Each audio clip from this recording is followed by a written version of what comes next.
Welcome to FortGibsonTigers.tv. We're here at Leo Donahue Stadium. The Fort Gibson Tigers about to host the Tulsa Central Braves, and we're looking for a pretty good football game today. Yeah, I hope so. Tigers can clinch a playoff spot with this win. We will travel to Wagner in the first round, but you know what? Every year you can get in the playoffs, that's a good thing. And especially with a rather young team, most of them coming back next year, just getting playoff experience. That's right. For the next year especially is vitally important. This game against the Tulsa Central Braves, we expect it to be a relatively close game. We're not sure what we're going to see yet, but Tulsa Central has been scrappy with a few teams this year, so they have. Don't expect an easy fight here for Fort Gibson. No, you can never underestimate your opponents. We tell our kids that every week, and I think I shared with you before, sometimes we wouldn't even show game film because as coaches we knew our opponents weren't very good, but when you're Fort Gibson struggled this year. Let's face it, they've struggled, and after coming off a big loss last week to arch rival Hilldale, they need to come out as sharp as they can possibly be, and you see new quarterback Cameron Dornan there. Oh. He's one of our spotlighted players for today.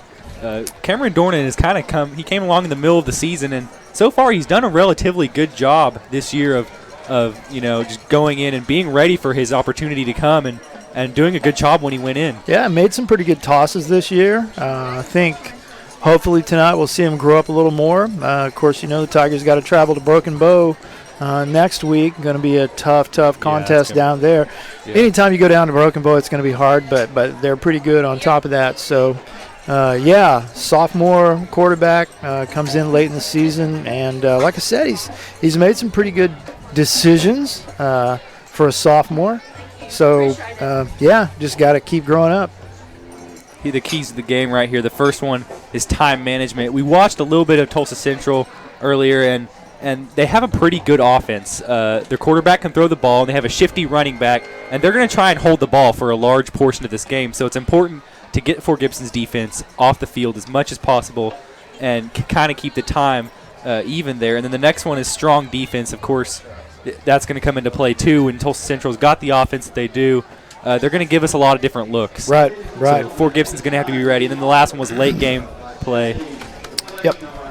So we're going to listen to our national anthem here, and we'll be back. Regiment High School Band.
Job, Fort Gibson band there. Yeah, senior members of the band. Last time to play the national anthem at home. So yeah, we were just talking about that last key is the late game efforts here. This game's probably going to come down to the wire. Maybe not one possession, maybe two. We don't know, but it's going to be pretty close. Oh yeah, I think so. Again, you got a very young quarterback. You got one running back who's going to carry the burden tonight, as he has for the past 7-8 games. Taven Woodworth. I don't I don't think Jesse Rudd is in uniform tonight. I may get surprised. It would be a pleasant surprise. But yeah, talk about 5 seniors. Actually, there are 5 seniors, but only 4 playing. So you're talking about a really young, inexperienced football team out there in that field. You can see those guys down there. Gavin Beaver, let's see, Robbie Allen, I believe Trevor Gilkey, Hunter Lawson, and Peyton Stevens. And those are it. Those are the guys. Those are the seniors for this 2018 football squad. And Robbie Allen started the season at quarterback. Yeah. And when Dornan came in, he's kind of been he kind of has done everything almost. Yeah. He's gone linebacker. We've seen him fullback, tight end. Yes. And he's done well in just about any place that the coach has put him. So he really has. He's that kid you got to have. You can plug him in anywhere, and he's going to play. He's going to do his best. And so, again, I mean, you got a shot to get into the playoffs tonight, and that's what you just got to keep. Actually, you keep that in the back of your head. What you keep in front of your head is what you've got to do. What my responsibility or my obligation is on any given play. Am I, making myself a better player every play? Stay focused on what you're supposed to do. That's got to be what's in front. And I think sometimes you get kids who think they have to do more than they have to do, and it just never works well that way. Yeah, and in the spirit of senior night tonight, let's talk about Hunter Lawson and what a huge part he's been this season as well. Yeah. He's going to play an important part in this game because Tulsa Central has a pretty good O-line, and Hunter Lawson's going to play a huge part in disrupting that and hopefully kind of keeping the Tulsa Central offense off balance, rushing the quarterback, stuffing the run, that sort of thing. And then Trevor Gilkey as well has been phenomenal this year, recorded 60-plus tackles. Right. He's huge at the linebacker position. And then Peyton Stevens as well on the O-line, kind of on both sides of the ball actually, and kind of using some of his speed and strength to help the Fort Gibson team out. Yep. Looks like Tigers won the toss and I believe elected to receive. See Dylan Mills there. This is a pregame. And the Dylan Mills that plays the safety, and the safeties are probably going to play a pretty big part in this game because, like we said, Tulsa Central has a good quarterback. They have a shifty running back. So these safeties are going to have to be flying around, of kind of defending both ways. They are, and linebackers are going to have their hands full, taking care of the run game and covering backs out. And I don't know, what their style of offense is, if it's spread out the field and, West Coast run and shoot, that kind of stuff, or they do play action or what. But going to have to get some pressure on the quarterback. If he indeed is a good quarterback, you can't give him time. Here's Greg Whiteley there, the Fort Gibson head coach, and he's done a fantastic job this year of taking this young team and really improving them throughout the season. He's done a great job, and like you said, this is a playoff game. If you win this game, you're in the playoffs. That's right. And you can't ask for much more than that. No, you cannot. So it's a big game. It's a huge game without even having to say that. See the Tulsa Central onto the field.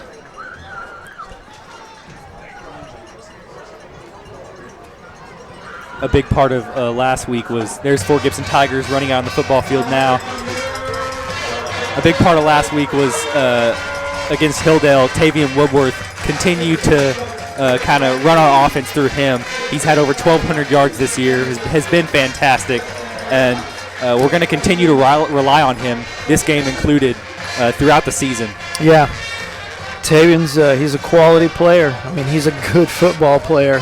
And he could play for anybody that we play, and a lot of people we don't play would like to have a Tavian Woodworth. So, I mean, not really the kind of big physical kid that you think of when you think of somebody averaging 35 carries a game. I mean, that's like an Earl Campbell kind of stat. Yeah.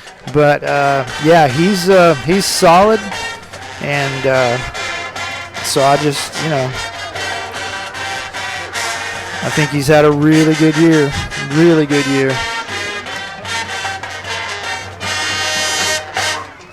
And Fort Gibson, they've used Woodworth throughout the entire season a lot in every game, but so far in the last few games, they're starting to throw the ball more and more. We're starting to see them kind of air it out, and now we're kind of to the point where we're expecting at least 12, a dozen, maybe 15 passes a game at this point. Could happen. So the Fort Gibson Tigers are very balanced in their offense now and looking to kind of round that all out as they head into the playoffs, potentially. Yes.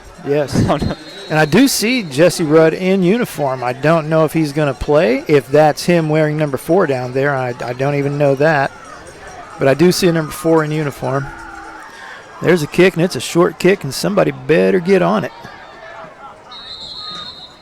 And I don't know. Looks like the Tigers finally got on that thing. Carson Ladd came up with it. Yeah, I really don't think they meant to do it. I think the kicker just kind of missed the kick, just kind of miskicked it. So Tigers start off with good field position. So we got our starters right here.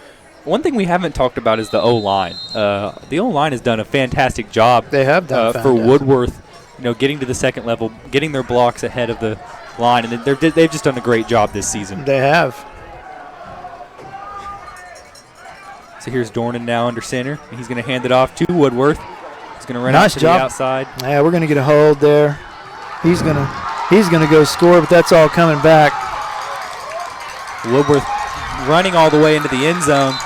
And it was a hold. There's no question about it. Yeah, it was a hold.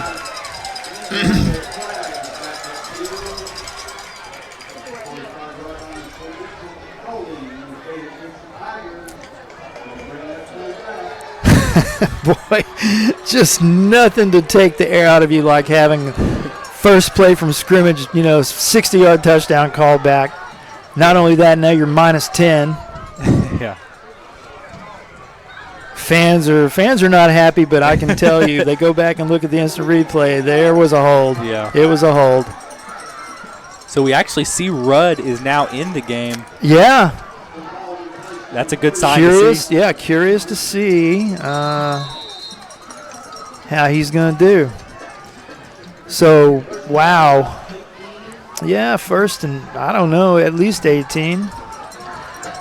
Yeah, that's about right, first and 18.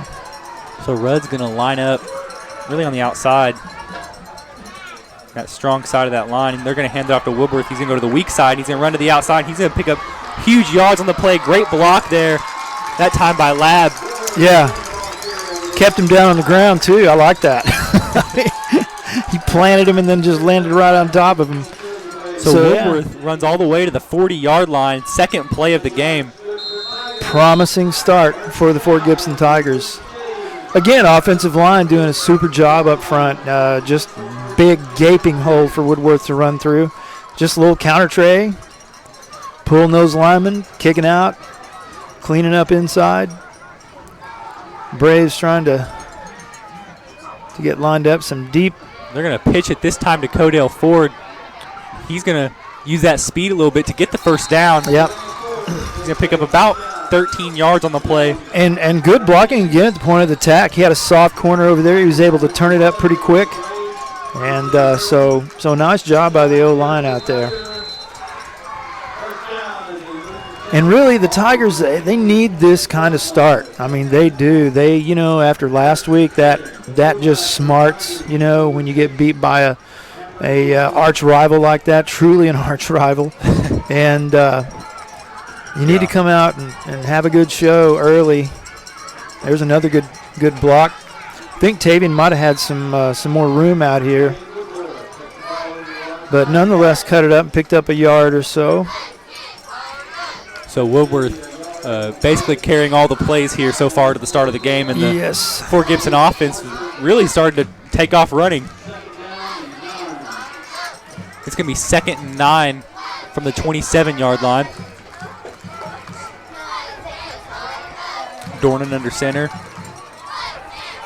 He's going to motion over Rudd, that strong side.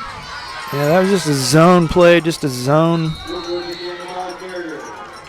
play for a couple of yards. So Tigers find themselves in their first third and I'd say long. To me, that's a third and long. Most people call it medium, but I think anything over 3rd and 5, it's it's a good long ways to go. Haven't thrown the ball yet. Yeah. And needed boy, to. oh boy, not a good sign.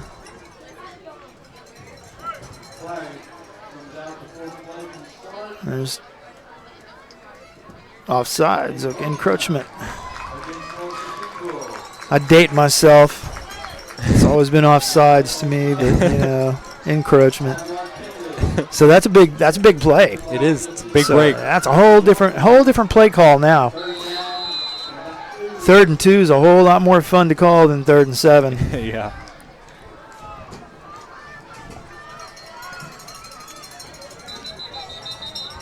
So this time, Rudd is going to line up in the backfield. Yeah, curious to see if he is going to carry the ball tonight, and if so, how much he's going to carry the ball. Getting Rudd back would be a huge boost to the Tigers. He's been out yeah. for the majority of the season. Yes, he has. And he just got the ball. And Rudd looks like he is going to pick up a first down. Yeah, I don't think whatever his injury is, and I don't know, he didn't seem to be favoring anything on that run. He finished that run pretty well. Yeah. Rudd pushed off a couple tacklers right there. Yeah, and man, just think about the break that can give Tavian. Both of them actually. Now you can go out and play some defense and not be completely gassed. And here's first pass. Dornan's going to throw it That's out. That's a pretty good toss, I'm telling you. It would have been a really good catch, but that's a pretty good throw. Target that time the tall Thornbrew tight end. Yeah. And what I like about that throw is there's no way the defender is going to make that catch. He's not going to pick that ball off. Yeah. The only possible, scenario would be for the receiver, Thornbrew, to make that catch. Good protection that time by the offensive line. The O-line here coming out and playing really strongly. So they're going to hand it off to Woodworth. That's a pretty good tackle right there. Got popped pretty good. Going to pick up about 4 yards on the play, maybe 5. Look like number 8, Joel Hamilton. Nice tackle there. It's going to be 3rd and long again, so 2 3rd and longs, and who knows, maybe the Tigers can draw them off with a hard count.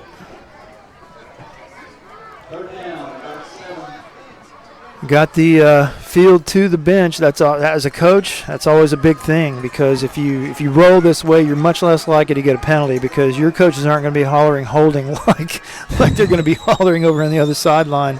So they're going to hand it off to Woodworth. Oh, that's Rudd. My bad. That's Rudd. Nice strong run by Jesse. Looks like he might have picked up the first down. We don't know. It's going to be close. Maybe 2 yards off, short. Yeah. Yard and a half. That's a full yard. So here we go. 4th down. Big play. Tigers are going to go for it here. This is where you want to. You got that play. You got that play. You know you're going to run. And everybody knows you're going to run it. Jordan here. Yeah. Over the sideline. Yeah, a lot of indecision down there. You hate to see that early in the game, but by the same token, this is a big down, So you want to make sure you got it right. So I think, you got to call a timeout if you're not sure.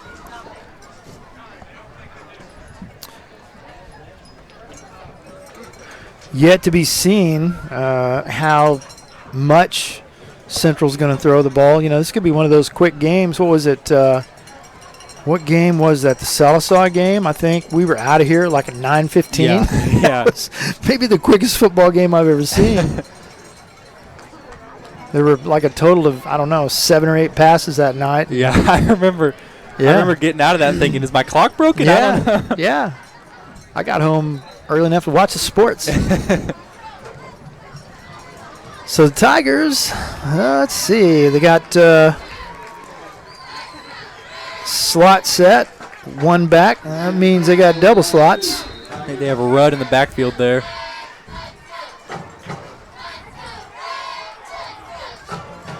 They're going to hand it off. Yeah, He gets huge blocking and he's going to walk in. wide open right into the end zone. Nice call. Got him spread out a little bit with that slot set on both sides, 2 slots and 2 wideouts, and got him spread out a little bit. Good job again by the offensive line. I mean, you could have driven a truck through that hole. Yeah. So the O-line for Fort Gibson here doing a huge job here on the first drive of the game. Can't give them enough credit. Nope. And no, you can't. They give Fort Gibson their early lead. That's right. So Hazen here is going to attempt the extra point.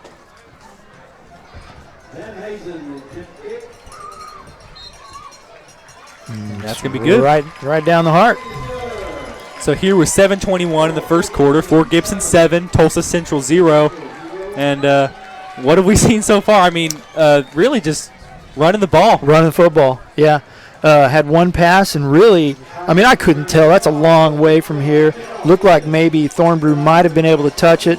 Again, a good pass in that he's the only guy who's going to be able to catch it. Yeah. So 1 pass just to let them know we will throw the ball, and that's a big thing. They can't, cram 11 people in the box and say, we're gonna, you're not going to run the ball on us. But again, I think counters look real good tonight. It's good to see Rudd back out there, give Tavian Woodworth a little bit of a break. Man, I'm telling you, carry the ball 35 times and play defense. Most people have no idea. I'm sure on Saturday morning he feels like he's been in a car wreck. I mean, seriously. Yeah. That's a lot of physicality. That's a great kick. So the Fort Gibson Great special coverage. teams is going to drag down their return man about the 15-yard line. Yeah, I think that was Jaden Graves in on the tackle there. So great field position for Fort Gibson already. Yeah, Fort Gibson definitely winning the field position war at this point. But now we're getting ready to find out. We're going to see, what this Central offense is. They're built up to be pretty good. Getting ready to find out. Got some really big kids. I mean, some really big kids out there. Yeah. On that O-line, some big boys.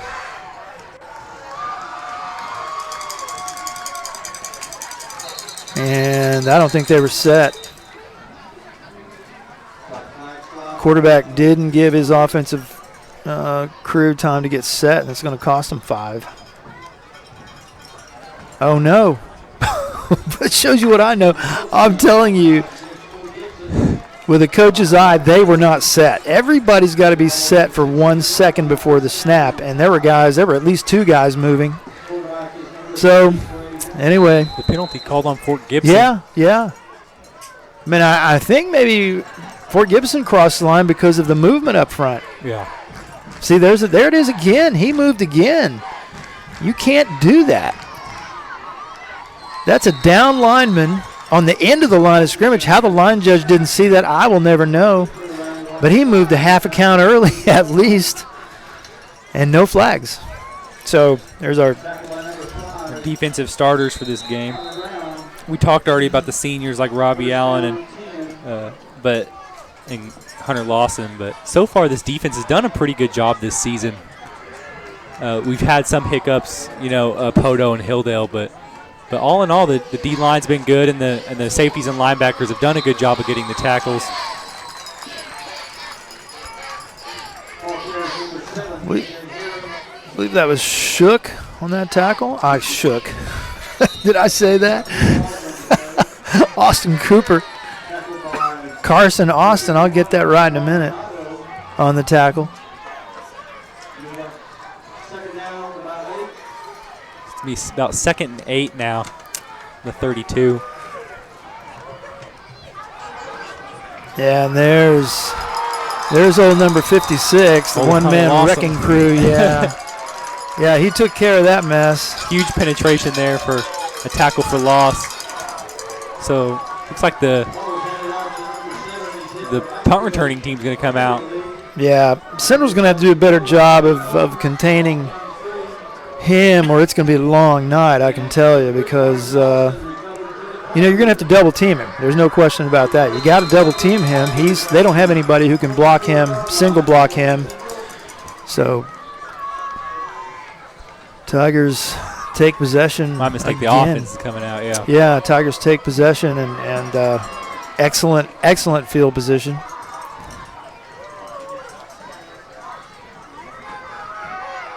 Dornan here rolls to his right. Finds Tavian Woodworth there, and Woodworth, boy, he was lunges close for the end zone, but looks like he's going to come out about the 1 yard line.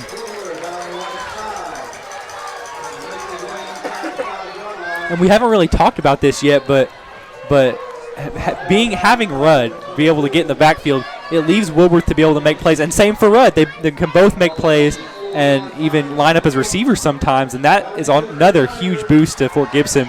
They have the ability, either one of those guys has the ability to stretch that secondary because they can run, and that's the one thing we haven't been able to do to people this year.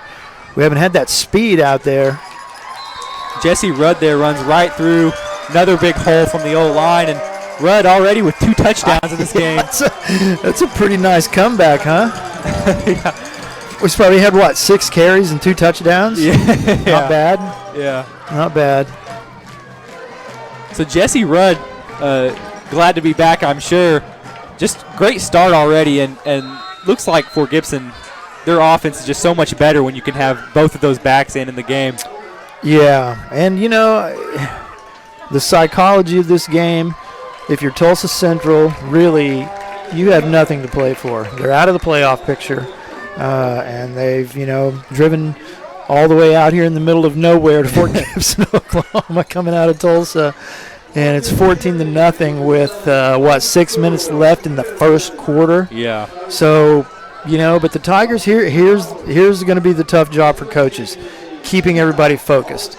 I mean, it's 14-0 with 6 minutes left in the first quarter, and if we are able to go score again quick, then it becomes the priority becomes keeping everybody focused, because you start getting loose, you start getting lackadaisical, it's hard to do. Yeah. It's hard to do. So that'll be the big job tonight on the sidelines, keeping these guys in the game mentally. Hazen lined up to kick. Yeah, he's going to pooch it again. That's another good kick right in between the. And he's out there on the perimeter. Looks like Thornbrew. So the return man runs to the other side of the field, but gets dragged down about the 31. Yeah, number 4, Latrell George. Really nice-looking athlete. Pretty good stride. You wouldn't want him to get behind you, because I don't know if we can catch him. Yeah. So the Fort Gibson defense is going to come out again. Huge stop last time, Lawson busting through the line, and so far it's been one-sided in this game. So Tulsa Central is lined up in the shotgun, and they're going to hand it off. I'll tell you, he's pretty shifty, pretty nice looking back. So they're going to pick up about 8 yards on the play. Yeah, you want to try to get him stopped before he gets those feet going, because he's pretty good.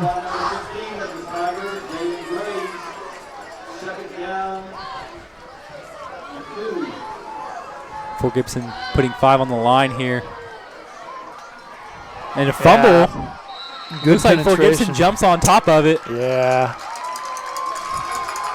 Braden Morgan that time. Yeah. So the Fort Gibson offense is going to get the ball back again, and a huge start already for Fort Gibson, and with a chance to go up by 3 possessions now. Ball's going to be on the 35-yard line. Yeah, really good penetration that time. I think perhaps the ball carrier maybe had his eyes on all those red jerseys, because we just bled through that time and tried to grab the ball instead of let the quarterback put it in that pocket.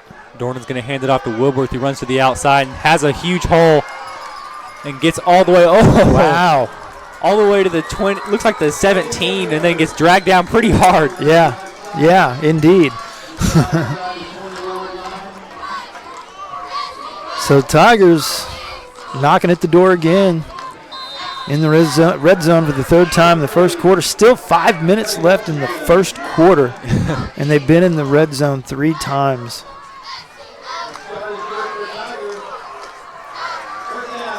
Fort Gibson running amok on this Tulsa Central defense. Yeah. That's a oh, it wasn't a busted play. A little trick, kind of a little trap play. Handed off to Rudd right there to pick up maybe a few yards on the play. Yeah, picked up a couple. It's going to be about 2nd and 8 now.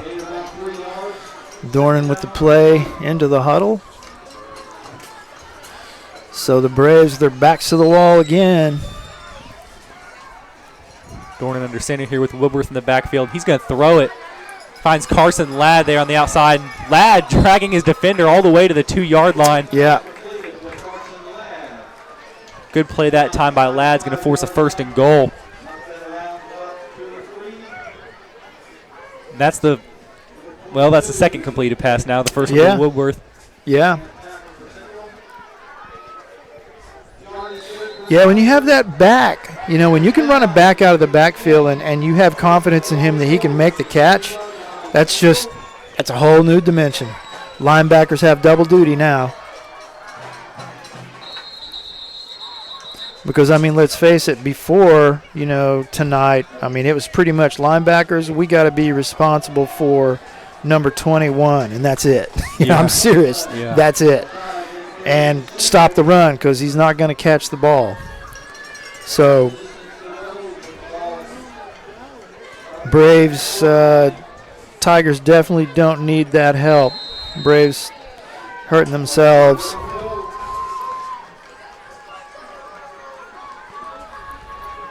Woodworth in the backfield. And they're going to hand it off to Woodworth. Yeah, and he runs through again. Walk in. Good blocking again that time. So another touchdown for the Fort Gibson Tigers. It's 20-0 with 4.5 minutes left in the first quarter. Completely one-sided game. Yeah, 2 turnovers by the Braves. Or they are the Braves, right? Am I saying that right? Yeah. Tulsa Central. Yeah, it's unfortunate. We kind of expected a closer game to be. Yeah, it's only the first quarter, but that's true. But I don't think we expected this. No, and because of this, I think you're looking at a pretty long night for Tulsa. Yeah. 3 touchdowns in the first quarter. That's usually not a good sign for the visitors. Not much of a visitor crowd over there. No. Very few in the seats. No. It's just unfortunate.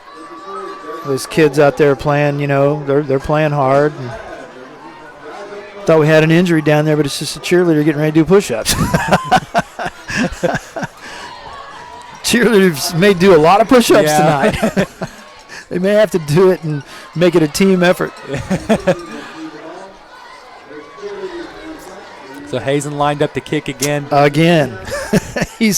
Let's see, 3 extra points, 3 kickoffs. We haven't talked about this, but Hazen was probably going to be pretty sore after tonight too. Yeah, he may do it. Kick it to the other side this time. And so the Braves, by far, their best starting position. They're going to be about the 35-yard line. So from what we have seen of the Braves so far, they have some speed. The quarterback can run the ball. They got a shifty running back. We haven't seen him throw it yet. No. And we have seen the Tiger defensive front put some pressure on, or not really put pressure on, but get in the backfield. There's quarterbacks haven't thrown the ball, so there's no big pressure, but they've been in the backfield quite a bit tonight. Yeah. Lawson so far showing up. There's the pass. There's the first pass, and he's wide open. Wide open. So the quarterback showing off his arm that time, but just overthrew it a little bit to his receiver. Yeah, just a little bit, or it would have been 21-7 pretty quick. So the Braves lining up back on the ball. And the receiver, number 11, Tyon Cox.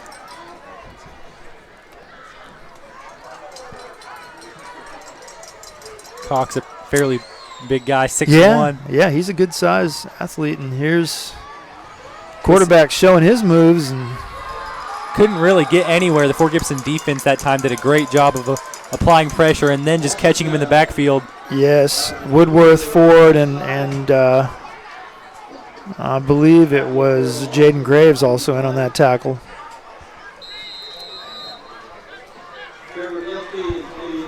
So no huddle, hurry up offense, trips out there. Looks like Central's playing two different quarterbacks. Number 3 is in right now. Number 4 was lined up at least a yard offside that time. He was at least a yard.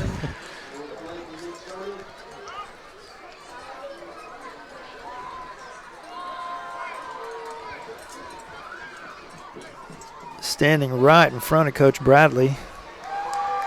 You know, if you ask those officials, they'll tell you, hey, you need to back up a little bit, you know. But he just never, I don't know, never realized where he was. A little press coverage over here. Morgan applying pressure. He fumbled that ball and it bounced right back up into his arms. Unbelievable. That was like a dribble. So he's going to get caught in the backfield again. Looks like it's going to be 4th down. Yep. But they didn't turn it over, you know, that which they've done. Yeah. So they're going to punt it for the first time tonight, what it looks like. And they got too many players on the field. The officials are going to be generous and not make that call. That's not good.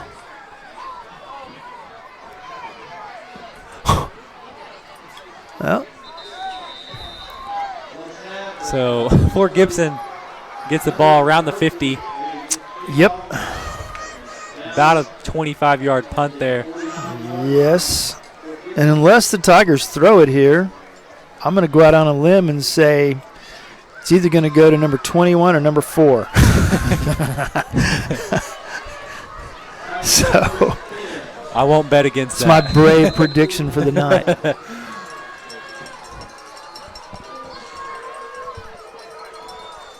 You've said it before. You just do what works, and so far, Tulsa Central just hasn't stopped this running game so far. No, and again, offensive lineman doing a really good job there. You see, was that 54, Grayson 4 had his man pretty much pancaked 5 yards down the field.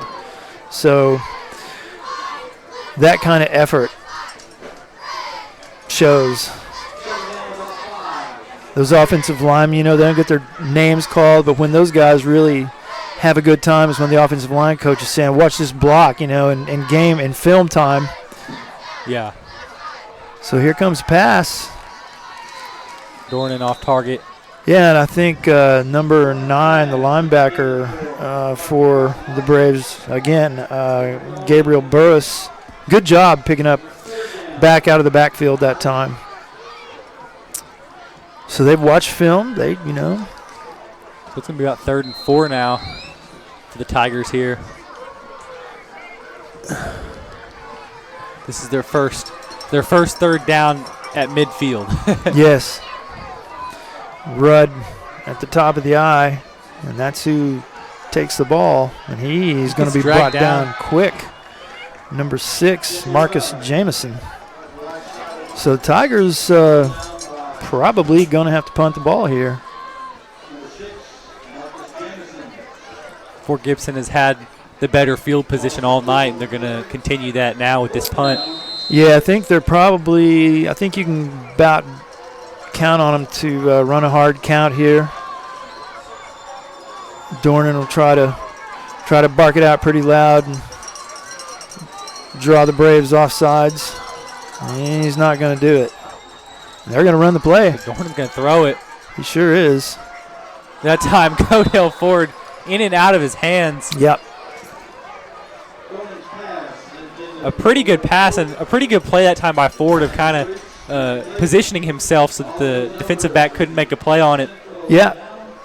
Yep. So the Braves going to take over 1st and 10. Again, this is the best field position they've had on the night.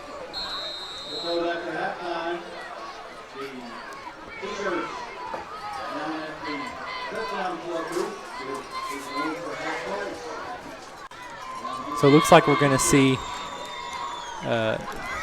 Tulsa Central's other quarter. No, it's going to be the same quarterback that's been coming out the last few drives. Yeah. Trey Washington. Trey Washington.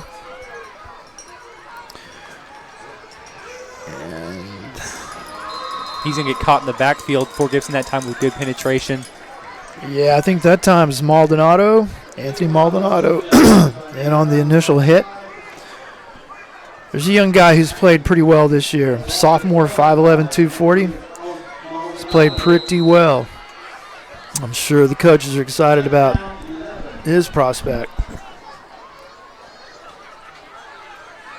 Maldonado is going to be probably a huge part of this team next year Yes. after Lawson leaves. He will. He sure will. So they're going to Yeah, that's screen pass. and a missed tackle, and that's going to be a 1st down. Jaden Graves finally dragging him down out of bounds. So Tulsa Central getting something going for the first time tonight. Yeah, I think it's their 2nd 1st down. Seems like they got maybe a 1st down on their first drive, and then sputtered, turned it over. And that is in my books, that's not a legal formation they just ran out of. I think they only had 5 on the line of scrimmage. That's going to be another 1st down. See, this is what I'm talking about. Tigers have kind of lost a little bit of intensity on the defensive side of the ball, and the Braves are taking advantage of that. So you gotta pick up the pace. You got to keep playing hard. I don't care what the score is, whether you're up a lot or down a lot. You got to keep playing hard. Yeah. So the Tigers need to. They have a much tougher game next week against Broken Bow. Yes, much tougher. Lawson this time. Lawson. Drags down the running back. And finally, into the first quarter. That's into the first quarter. The Fort Gibson Tigers 21, the Tulsa Central Braves 0. Huge first quarter by Fort Gibson, and Yes. We'll be back for the second quarter. Renfro Electric has been in business for over 35 years and is a full-service electrical contractor for all of Oklahoma. We are able to serve our customers with superior craftsmanship and top-notch service. With over 40 employees and a bonding capacity in excess of $6 million, we can handle those larger jobs but are still small enough to provide the personal service our customers have come to expect. For any electrical needs, give us a call at 918-687-7535.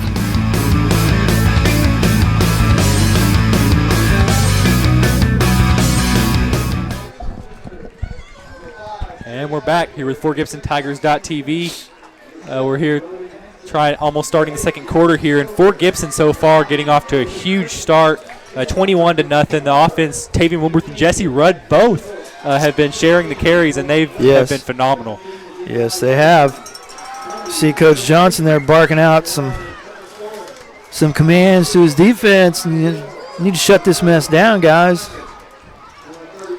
2nd and long for the Braves.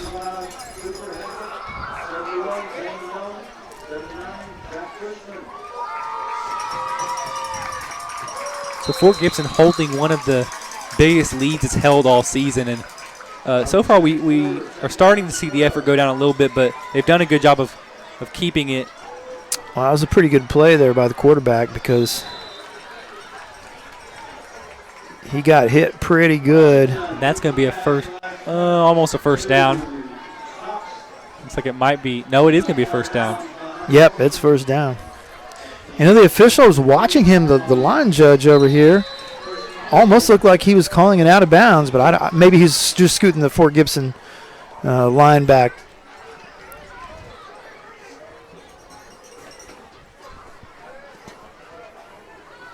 So the Braves knocking on the door of the red zone. Carson Ladd that time with pressure, and then Hunter Lawson. Another nice tackle by sacks Lawson. the quarterback. Lawson getting off to a huge start for senior night tonight. Yeah. Carson Ladd kind of flushed him and kept him, made him cut it up, and I gave Lawson time to catch up and make a big tackle. So it's a big loss. It's going to be about 2nd and 14 now for Tulsa Central. There's a nice job that time. I don't see a number yet. It was Carson Ladd. Carson Ladd. So it's two plays Ladd has made in the last 2 downs. So 3rd and 14 now. Fort Gibson defense looking to get a stop here. They're going to put about 5 in the line. Keep 2 more in the box. Quarterback had time, and he's got a good arm, and that ball's caught. Receiver makes a good play on it, and Tulsa Central gets their first touchdown of the game. Tell you, the quarterback, you're right. He can throw the ball. He's got a live arm.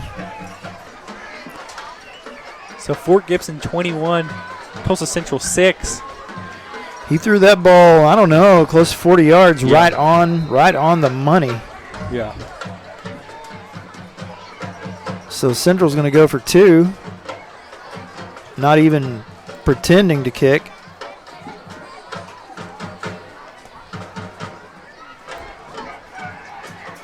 Tell you, that quarterback's an athlete. He's going to run to the other side. He is an athlete. Yeah. So they're going to go up to 8 now. It looked like he had a look, and then he just abandoned it and took it himself. He did. Completely changed directions. And yes, he did. He found a hole. And he did it pretty quickly, too. So hopefully that'll get the Tigers back, get their heads back in the ball game, and say, hey guys, it's not going to be. We're not going to coast.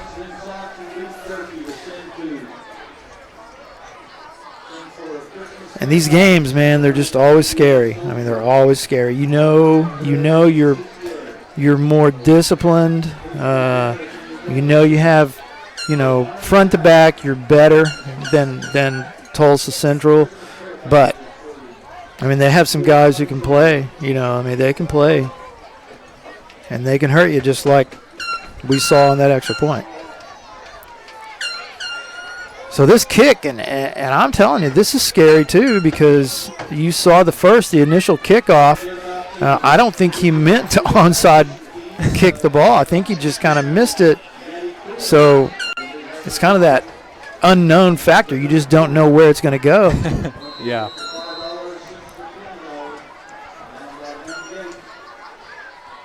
And that one is a pretty good kick. That's a real good kick, actually. Woodworth is going to pick it up about the 10. And he's going to dodge a couple defenders, and he's going to get to the outside, and now it's open field from there. Trouble. He's going to cross the 50 and go out about the 41. Tavian Woodworth on a huge return that time. So Fort Gibson gets good field position again. It seems like they've started every drive in Tulsa Central territory. Just about. Just about.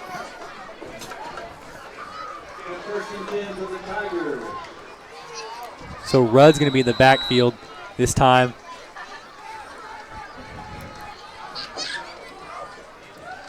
They're going to hand it off to Codell Ford. Yeah, a little jet sweep.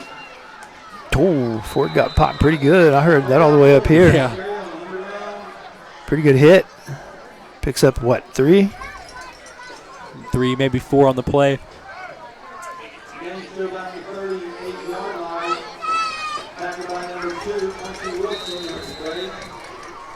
So first time we've seen Ford carry the ball tonight.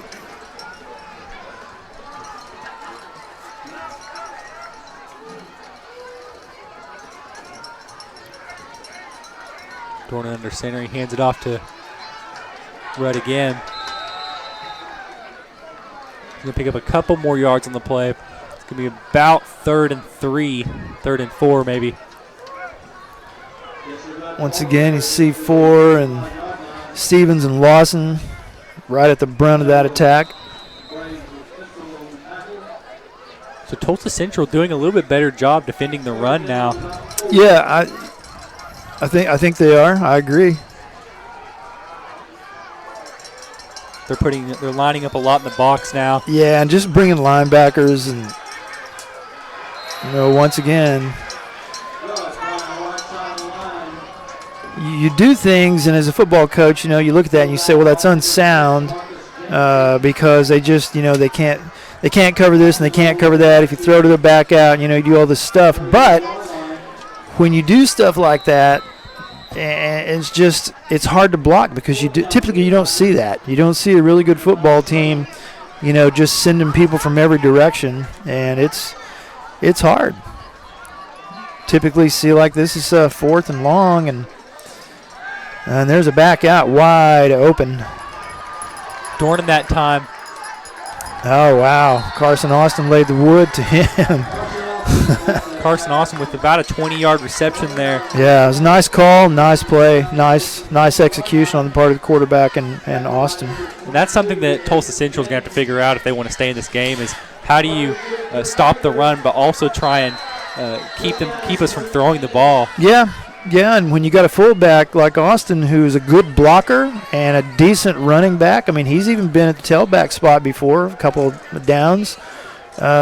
He's a threat. There's that counter hand it off tray. to Woodworth.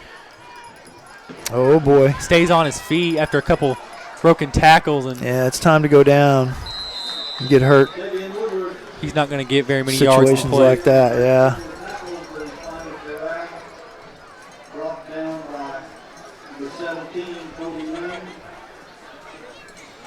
So it's going to be about 2nd and 10 now here on the 23-yard line.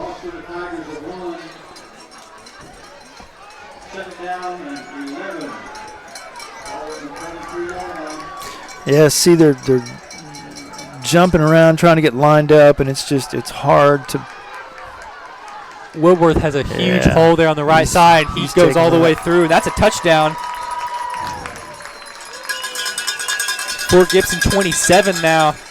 Yeah, Central never got lined up, never got close to being lined up on defense, and you can't do that and survive. It looked like Woodworth almost just took the ball and was just like waiting. Yeah, he kind of toyed with him a little bit out there and then just took off, and it was over.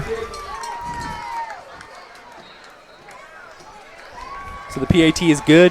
For Gibson 28, Tulsa Central 8, with about 7.5 left in the second quarter. Yep, it's just one of those crazy games. But Fort Gibson getting off to a great start so far.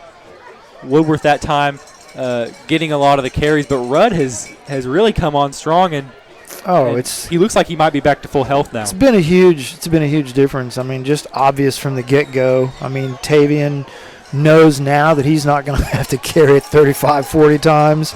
Knows that he can play defense with some fairly fresh legs. Knows that maybe he's going to get called on and catch the ball out of the backfield like he already has been. And it just opens things up, So, yeah, I know Coach Wiley. Nobody in this place is happier to see number 4 out there on the field than Coach Wiley. Yeah. So here's the kick. No fair catch. Boy, he's in the wall. And and that's he got stripped. I think that was. I'm going to get a number here in a second. Tulsa Central comes up with it. It was a single-digit number. I think it was younger Woodworth. I think it was Devin Woodworth. I think it was. That stripped the ball.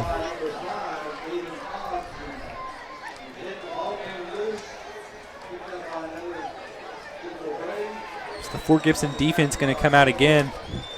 We're going to take this time real quick to thank some of our sponsors. This broadcast is brought to you by Cornerstone Funeral Home and Crematory, Keys Hardware and Supply, Renfro Electric, Fort Gibson Education Foundation, Info Media, Dr. Debbie Coy, The Tiger's Den, Garrett Family Funeral Home, Fort Gibson State Bank, Fort Gibson Nursing Home, and Green Country Lanes and Muskogee Skate Center. Thank you, sponsors, for providing this feed tonight. Yes, that was Washington on that carry. Don't know what's happened to the tailback, who I think is a pretty good athlete. Is it Herring? Is that the tailback? I may be all wet. But Washington's been kind of taking the bulk of the action. I think you're right. I think it was Herring. Oh, and there's a fumble, but wow, that's a nice play right there because good tackle that time by Gilkey. Yeah, because he's a big, strong athlete, and that was a really good tackle by Trevor.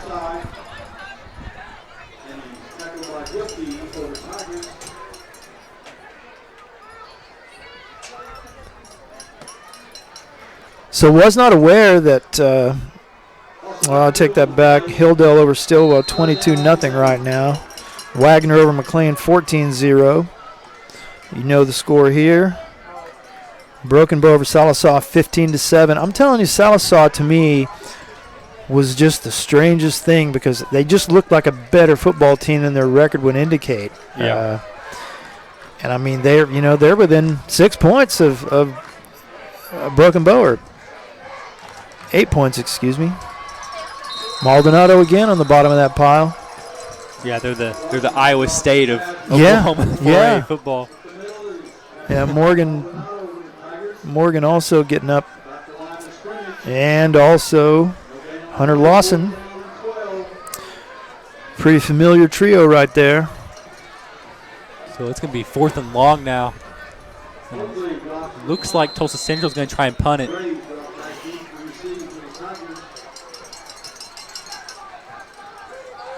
And last time the ball kind of rolled back to the punter.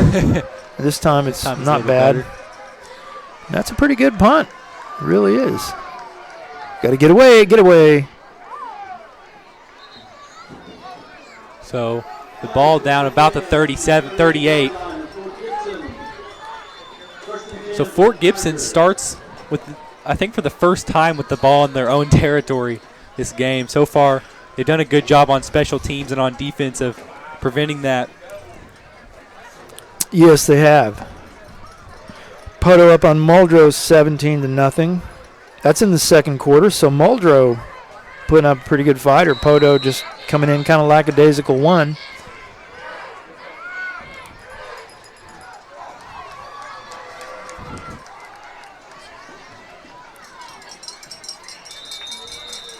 Had Rudd covered up pretty good that time. And we've seen kind of in this district, there's really 3 really good teams, Poto, Broken Bow, and then Hilldale, of course, last week. Yeah. Those 3 are going to be at the top. Yeah, and I think Poto and Broken Bow definitely the best 2 teams in the district. Of course, Poto, if I'm not mistaken, they're ranked number 1 in the state. Yeah, that should tell you something. Oh, that was a nice cut that time by Woodworth, I'm telling you. Woodworth fights his way all the way for a first down. Gains about 15 yards in the play. That's big time. That's a big time run. Drags about 3 defenders over for another 5 yards. So Woodworth showing his strength tonight. Yeah, I think he just has such good vision. I think that's what sets him apart from a lot of backs. He sees everything, and when you have good feet and good vision, you're a pretty good back. You don't have to be extremely fast. Dornan's going to take it himself this time, roll to his left. And he's got throw against his body and almost gets it to Ford. They had Ladd open early on the backside, on that backside post, but not always easy to see, trust me. Not always easy to see. So it's going to be second down now here on the 46.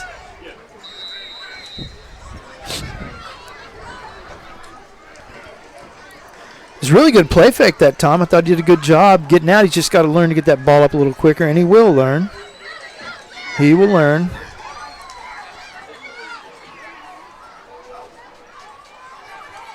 So Woodworth going to run to the weak side, and it's going to get dragged down before he can reach the the 1st and 10 mark.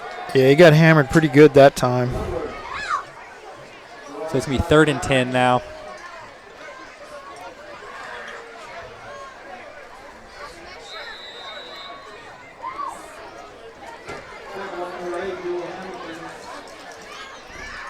Be interesting to see what Fort Gibson will do here. Yeah, We've seen 3rd them and throw 10. it on 3rd down before in this game. But again, the running game is working so well that it's hard to shy away from that. Yep. Again, Tulsa Central just now getting into position on defense. And they are going to hand it off. And this time it's Rudd who tries to fight for a 1st down. He's close. I mean, you know, definitely going to go for it. I mean, there's no question here.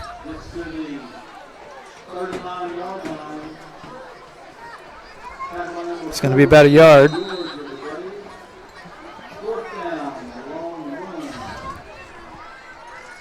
So we'll see what Fort Gibson will do here on another 4th down. We haven't really seen them punt it a whole lot. We've seen them go for it several times. Yeah, I haven't punted.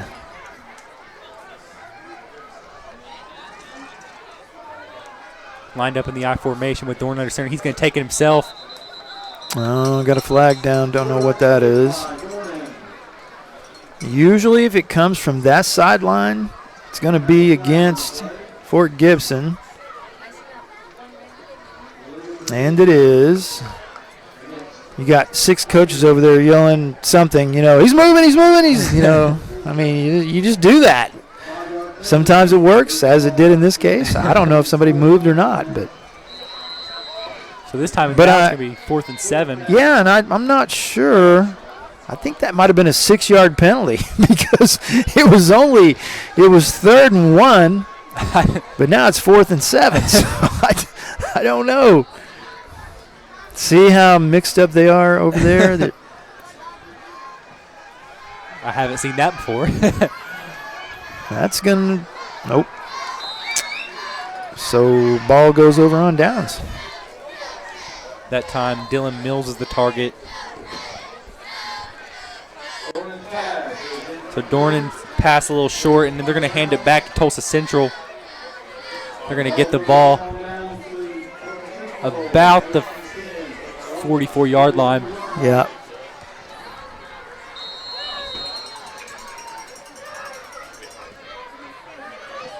So looks like we got 2 minutes and 50 seconds left on the clock here. Yeah, pretty quick half. It's not even 8 o'clock. You see Lawson there lined up on the line. The quarterback's going to take it himself, and he's going to have a huge hole up the middle, cut to the left side. There's only one defender to stop him. And Codell Ford indeed does that with a little help from a couple of teammates who managed to catch up to him, but that quarterback has good speed. He has really good speed. And he, too, has pretty good vision. He sees the field.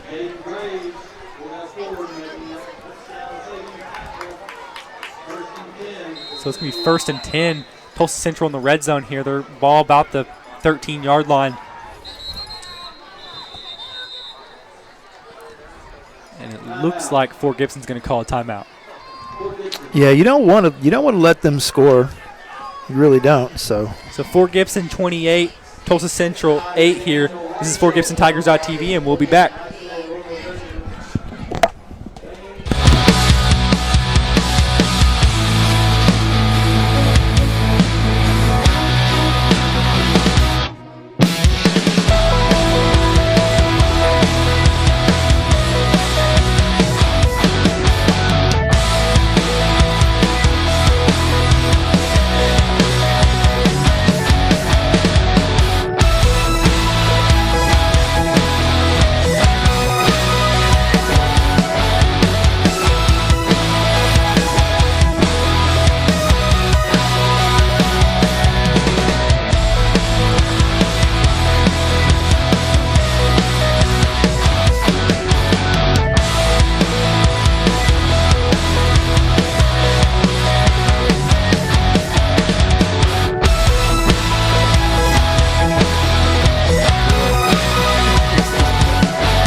And we're back here with FortGibsonTigers.tv, Tulsa Central. We barely missed it. They just scored a touchdown there. Yep. So now it's 14 for Tulsa Central. That time the quarterback took it himself and ran it in. Changes the complexion of the ball game. I mean, it's a 2-touchdown game, and maybe less. They're going to go for 2.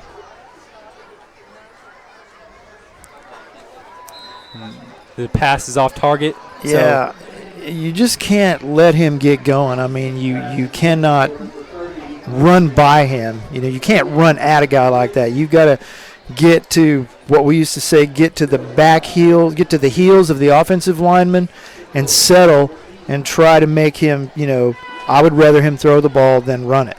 Yeah. I mean, I would. Because he's a weapon. He's dangerous. He's proven, to the Tigers that he can score from anywhere. Yeah, we've seen him abandon a play when he doesn't get a good read and still be able to run it for a lot of yards. Yeah, he's just that kind of athlete. So 14, DeMarco James doing the kicking. First kick was, I don't know if it was intentional or what, but it was just a squib, kind of an onside-looking kick. The second kick was pretty good. Kind of hit a dead spot back there.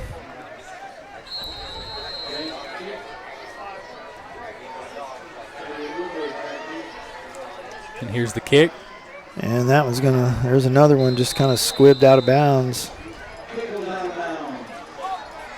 But you look back when he did get that good kickoff, Woodworth took it back to what, about the 35, 30-yard line, something like that. So that may be the best case scenario for him, really. Yeah. So Woodworth and Rudd are both going to be in the game here. We'll see which one of them takes the role as the back. Oftentimes they've both lined up as a slot receiver and sometimes as a back. Yeah. Looks like Woodward's going to be in the slot. Again, he's a threat. You got to cover him. And he's coming across, and there it goes. Jet sweep. Yep. And Woodworth finds the hole that Carson Austin created. And he's still going. Man, I'm telling you, the guy his pads are always going in the right direction. Yeah. Always going upfield. So that's going to be about a 20-yard gain for Woodworth. Ball on the 35 now.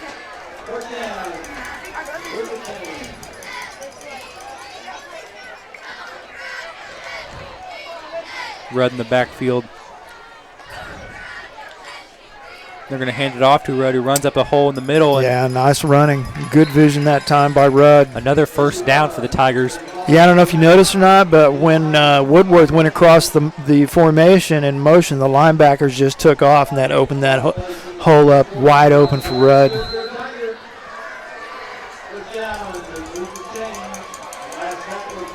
So that's 2 big first downs in a row for the Tigers. So Fort Gibson looking to put some more points up on the board before the first half ends. Kind of a tight trips look here for the Tigers. Going to give it to Rudd. Hand it off to Rudd. Has a huge hole on the outside, but linebackers catch up to it. And he just about split those 2 tacklers, and I mean split them, and that was pretty impressive. So it's going to be about 2nd and 5 now for the Tigers.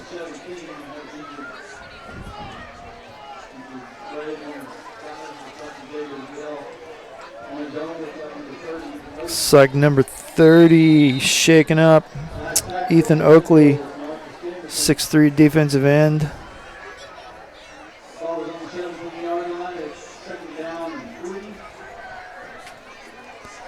Fort Gibson lined up in the I formation with Thornton under center and Rudd in the backfield. They're going to hand it off to Rudd, who finds a hole in the middle, runs all the way for the touchdown. Wide open that time. Good job again that time up front by the big guys, Johnson. See Johnson and Ford both in the end zone out front of that play. So the Fort Gibson O-line getting off to a great start in the first half, managing to stay focused and really get the block that they need. Yes, doing a good job.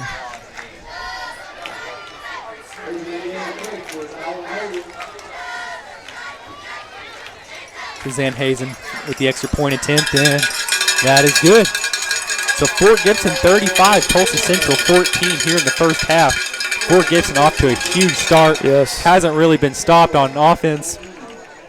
So about a minute left in the first half here. Yeah, and I'll just say this, you better be ready for Washington because the guy can, I'm telling you, he's a playmaker. He can turn trash into gold. So you better keep an eye on that guy. So far, one of the most impressive things about the defense for Fort Gibson so far in this first half has been the D-line. They've done a great job of pressuring Washington. He is an amazing quarterback, but it's hard to get throws off, and he hasn't really thrown the ball a lot. No, he hasn't. He's had hasn't. to take it himself. And hasn't thrown it well when he did throw it. But running the football, yeah, he's the real deal. He is the real deal. Just trying to keep up with everybody the Tigers have played this year. If I'm not mistaken, Berry Hill's still undefeated. I think you're right. And there's a kick that, he's going to toss that back. Well, maybe it was a good decision. Washington. Oh, yeah. A good run again. And he breaking a couple tackles, and he's going to run out to the left side and try and run around the edge. And Codell Ford's going to try and catch up with him. But looks like Braden Morgan that time got the tackle. I'm telling you, that guy, he's good. He can score from anywhere. Don't think he can't. So ball on the 40-yard line now for Tulsa Central in Fort Gibson territory. Yeah, I meant to put a pencil to all of the teams that have beaten Fort Gibson this year, and I can assure you, all told, it's their win-loss record is way heavy wins. I know Berry Hill's undefeated. Tahlequah has lost one game. Wagner, I think, is undefeated. Yeah. Pressure that time on the quarterback again, but he found a receiver on the left side. Yeah, I think that's the tailback that hasn't touched the ball in some time, if I'm not mistaken. If I can get a number, and I don't know if I'm going to be able to get it or not. I think you're right. I think it was TJ Herring. Yeah. So timeout taken by Tulsa Central. Yeah, those two guys, they don't have a whole lot else, and I'll be very honest. They're not real good anywhere else. But those two guys can play the game of football. They're good enough to cause you some problems. Yeah. And they have definitely caused the Tiger defense some problems tonight. Yeah. Yeah, we've seen the quarterback, he can run the ball amazing, and he has a good arm too. Yeah, that was a nice throw right there. He was under a lot of pressure and still made a good throw.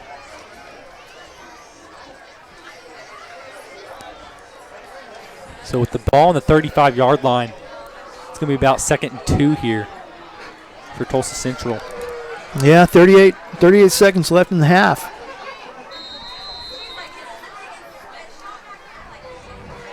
The quarterback all alone in the backfield.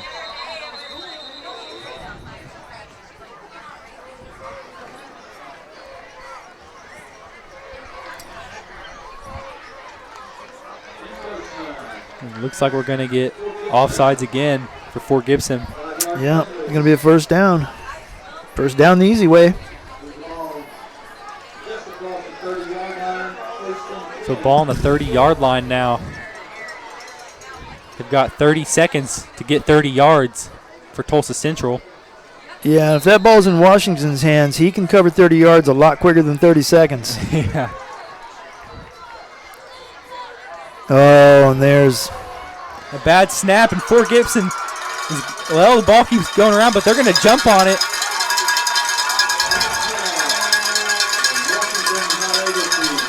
Looks like it was, let's see. Huh?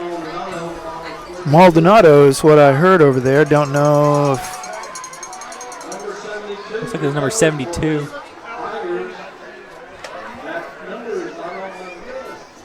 I think that is, if I'm not mistaken, Gennaro Monsivius.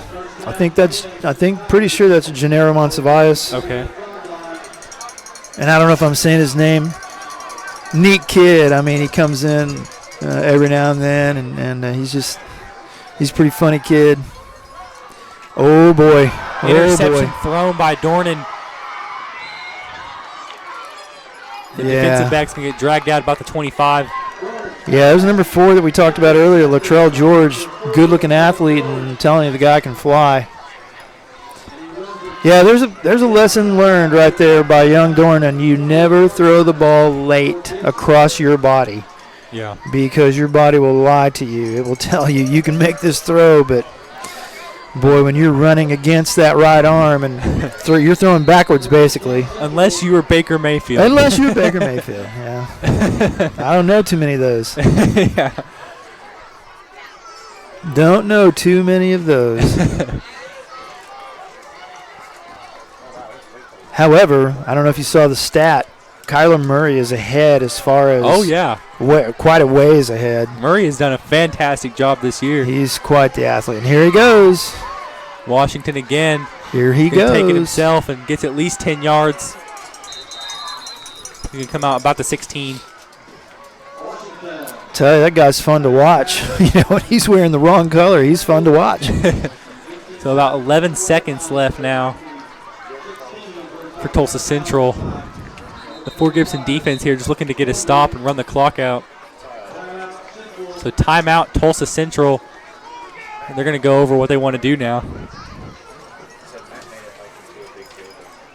So real quick, we're going to mention something here going on tonight. The Fort Gibson Chamber of Commerce would like to invite everyone downtown to the 10th annual Smoke in the Fort Barbecue and Bluegrass Festival. The event starts with bands playing for the Cook's Party tonight until midnight. Taster kits go on sale tomorrow morning at 11. So go downtown at the fort. Yeah, I see myself maybe making a little detour downtown after the game. I mean, if they're going to be cooking barbecue, I'm probably going to make a stop. Yeah. I'm going to make a pit stop, even though I had a taco over at Coach Friend's little fundraiser tonight, and it was very good taco. So my compliments to the chefs. They were good. But I can still eat a barbecue sandwich. Always. Or gnawing a rib or two, maybe. I don't know. Yeah. So one thing we haven't mentioned, I don't think, Joe, maybe we have, but tonight is the big light show for the Fort Gibson Regiment Marching Band, Royal Regiment Marching Band. Yeah. So that'll be entertaining. That's always a fun thing to watch. Always looking forward to that. They turn off the lights in the stadium. And the Fort Gibson band goes out with their own lights. Oh, here goes Washington again. I can't believe he didn't just run it. It's going to be a holding call.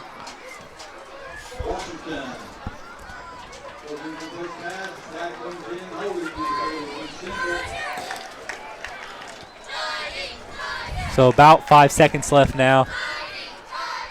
Yeah, even though he's adequate at throwing the football, I just think he's just so much more of a threat when he's got that thing under his arms and he's running. Yeah. Because he can make you miss, and he's strong enough to run through a tackle. So timeout, Tulsa Central again. The ball's on the 26-yard line. And again, they've got 5 seconds left. Fort Gibson looking for the stop going into the half. They've got the 3-possession lead. So far, it's been a fairly one-sided affair for the Fort Gibson Tigers here. Yeah. Yeah, it has. And you take Washington out of the mix, and this game is probably, 48-0 right now. I really believe that. Yeah. I think he's just that good.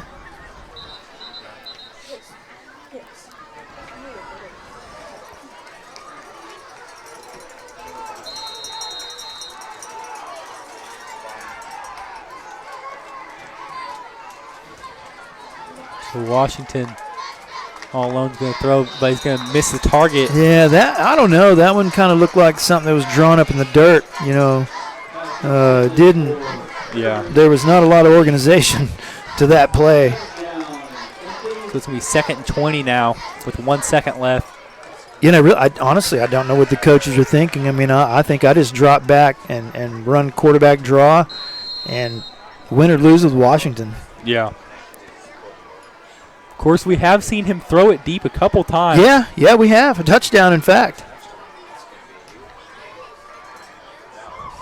And he's going to do that again. And he finds a receiver, but the receiver's going to get slammed down inside the 5. So that's going to be it. That's going to be the end of the first half. That was pretty scary. Yeah. So Fort Gibson 35, Tulsa Central 14. That's the end of the first half. This is FortGibsonTigers.tv, and we'll be back.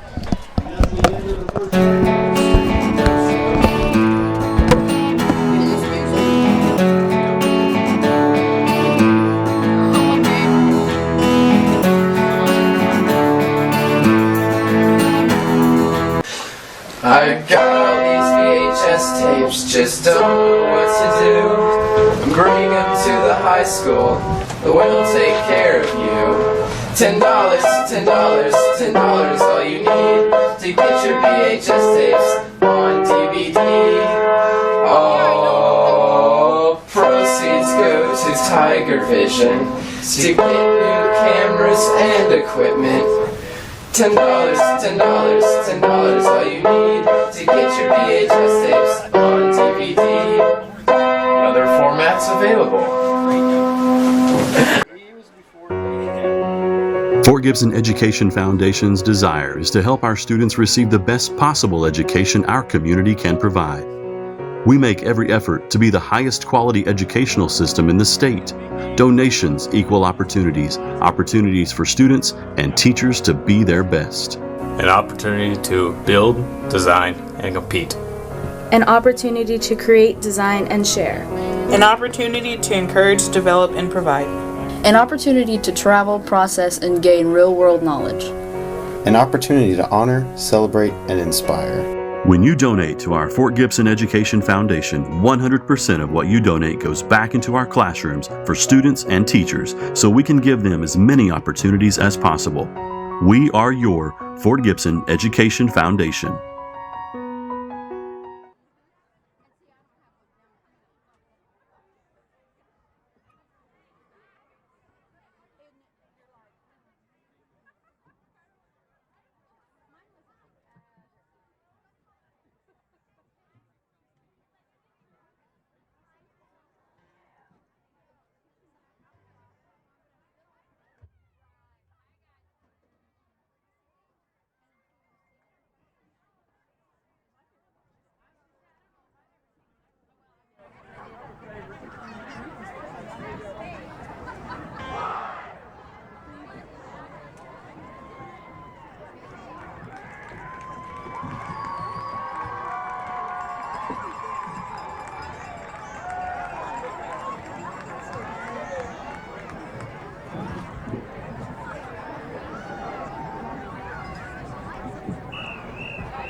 And now, ladies and gentlemen, for your halftime entertainment, your own Fort Gibson Royal Regiment.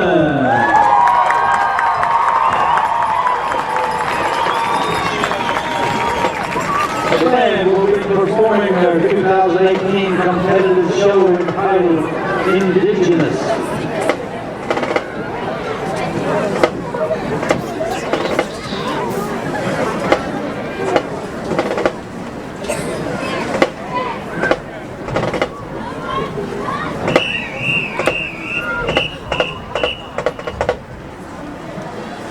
The band is under the field command of Senior Drum Major Audrey Gillum and Junior Drum Major Caitlin Cox. Drum Major, is your band ready?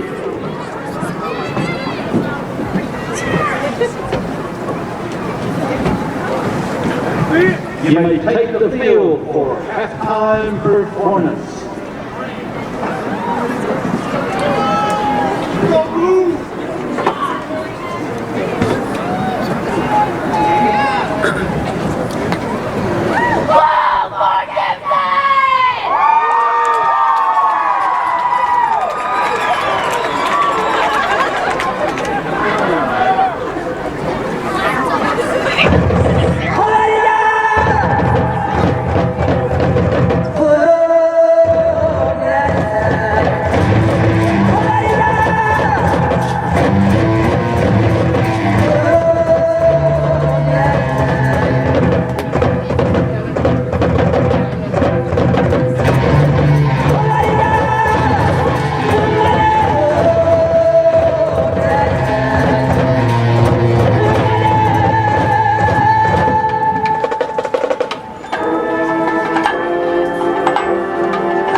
to Bixby tomorrow to compete in the 4A, 5A, OBA State Championship. We wish you luck, man. 2018 color guard captain is senior Tatiana Turner, and junior captain is Lauren Wilcox. Drum captain is Alejandro Briley. Percussion director is Eric Hopkins, assisted by Jeff Jones. Color guard director is Samantha Morgan. On behalf of directors Diana Hopkins and Linnell Starr, we hope you have enjoyed tonight's light show. Royal Regiment. Good luck tomorrow at OBA. Keith Hardware and Supply has been located in Fort Gibson, Oklahoma since 1957. We strive to find solutions to your fix and offer a multitude of quality products and services such as Stihl chainsaws, Yeti coolers, Cub Cadet mowers, Johnsert mowers, case knives, and Big Green Egg grills. In early 2015, Keith Hardware remodeled and added hundreds of new items to better serve their customers. At Keith's Hardware, we're proud supporters of all Fort Gibson school events. Go Tiger! Fort Gibson's only locally and family-owned funeral home is committed to the community of Fort Gibson, Muskogee, and surrounding areas. It's our mission at Clifford D. Garrett Funeral Home to facilitate meaningful ways for families to grieve their loss and celebrate the memories of their loved ones. Call Cliff at 918-478-2555 or come visit 1224 East Poplar in Fort Gibson. Fort Gibson Education Foundation's desire is to help our students receive the best possible education our community can provide. We make every effort to be the highest quality educational system in the state. Donations equal opportunities, opportunities for students and teachers to be their best. An opportunity to build, design, and compete. An opportunity to create, design, and share. An opportunity to encourage, develop, and provide. An opportunity to travel, process, and gain real-world knowledge. An opportunity to honor, celebrate, and inspire. When you donate to our Fort Gibson Education Foundation, 100% of what you donate goes back into our classrooms for students and teachers so we can give them as many opportunities as possible. We are your Fort Gibson Education Foundation. Cornerstone Funeral Home and Crematory wish to personally invite you and your family to come tour the newest funeral home and the only crematory in Muskogee. Cornerstone welcomes the opportunity to answer any questions regarding planning and pre-arrangements for you and your loved ones. At Cornerstone, you'll find a helpful professional staff and beautiful surroundings. Come experience the difference at Cornerstone Funeral Home, 1830 North York, Muskogee, where you will find faces you know and reputations you trust. If you're looking for some local entertainment, look no further than Green Country Lanes, located on South York Street in Muskogee, a prime place for open bowling, birthday parties, and glow bowling. Come on out to Green Country Lanes, where bowling is a sport for those who have talent to spare. Renfro Electric has been in business for over 35 years and is a full-service electrical contractor for all of Oklahoma. We are able to serve our customers with superior craftsmanship and top-notch service. With over 40 employees and a bonding capacity in excess of $6 million, we can handle those larger jobs but are still small enough to provide the personal service our customers have come to expect. For any electrical needs, give us a call at 918-687-7535.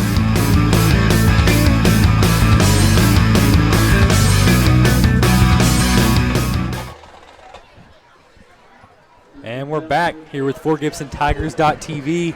The field is completely dark. We just got done with the Fort Gibson halftime light show that the band puts on. The lights have not come on yet. The drum line out on the field right now, doing a few cadences before the lights come back on. Intentional blackout. Yeah, and I mean, they're not, I'm not seeing even a glimmer.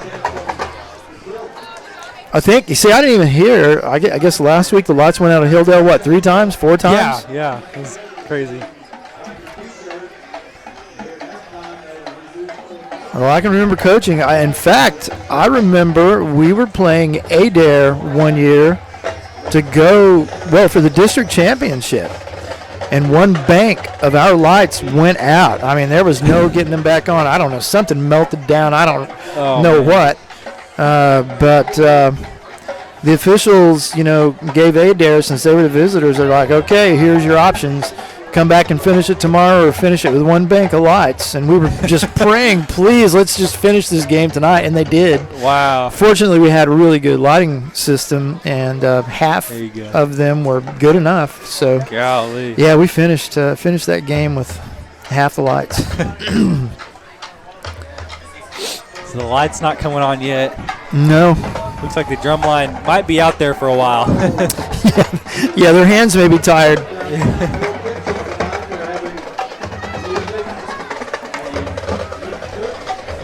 So we got the keys to the game right here. We talked about them before the game. Let's go through them again. The first one, time management. Our offense has done a great job of holding the ball, running the ball a lot, running a lot of time off the clock. Like we said, this game is going by really quickly. Yeah. The second one, strong defense. We have had strong defense. Now, the quarterback for Tulsa Central is amazing. But good player. We've held them to 14 points.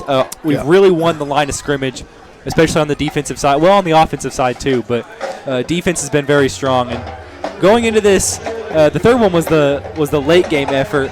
We thought that it was going to be a little bit of a closer game than it has been so far, and that might not come into play here today. We might end up running away with this one if we show up and we play some football. It could happen. I think, it goes back to the offense. I think, of course, you want to score. I mean, every time you touch the ball, you want to score. But some good, long, sustained drives really is a good thing because it keeps the ball out of Washington's hands, because that guy has already proven he can score from just about anywhere on the field. Doesn't throw the ball bad when they give him time. And again, everybody says, oh, you got to rush the quarterback. Well, that kind of quarterback, if you run by him, if you get too far upfield, he's going to cut underneath you and make you look silly, and he's going to be going down the sideline. So he's the kind of guy you've got to kind of surround and get a lot of people there, because one person typically is not going to tackle him. Yeah.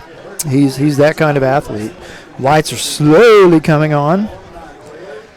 Yeah, for Gibson, I don't really see this becoming a much closer game if we keep controlling the line of scrimmage as we have been.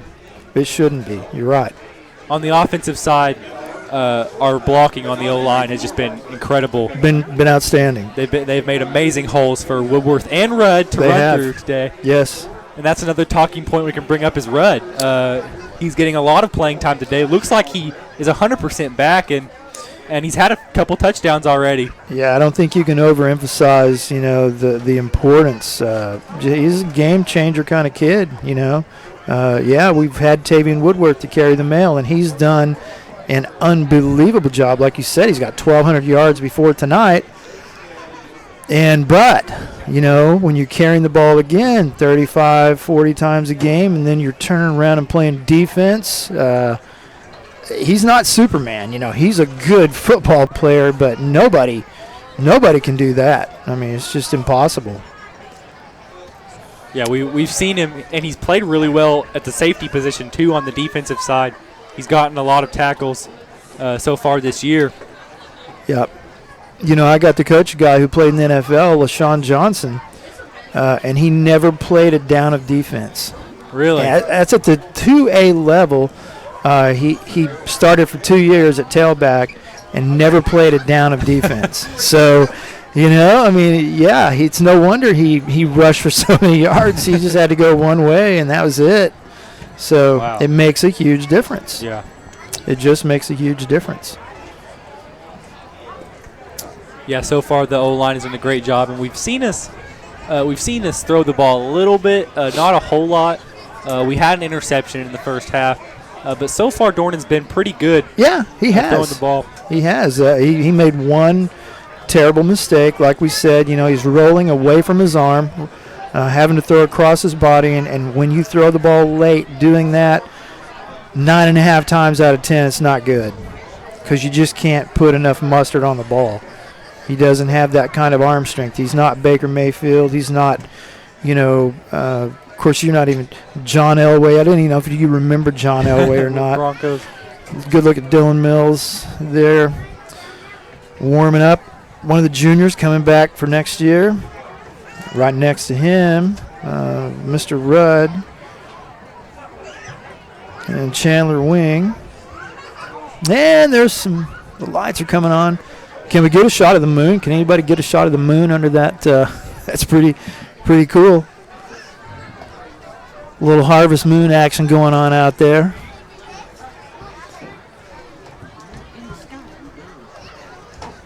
But, yeah, I mean, Fort Gibson should take care of business and dominate the rest of this game.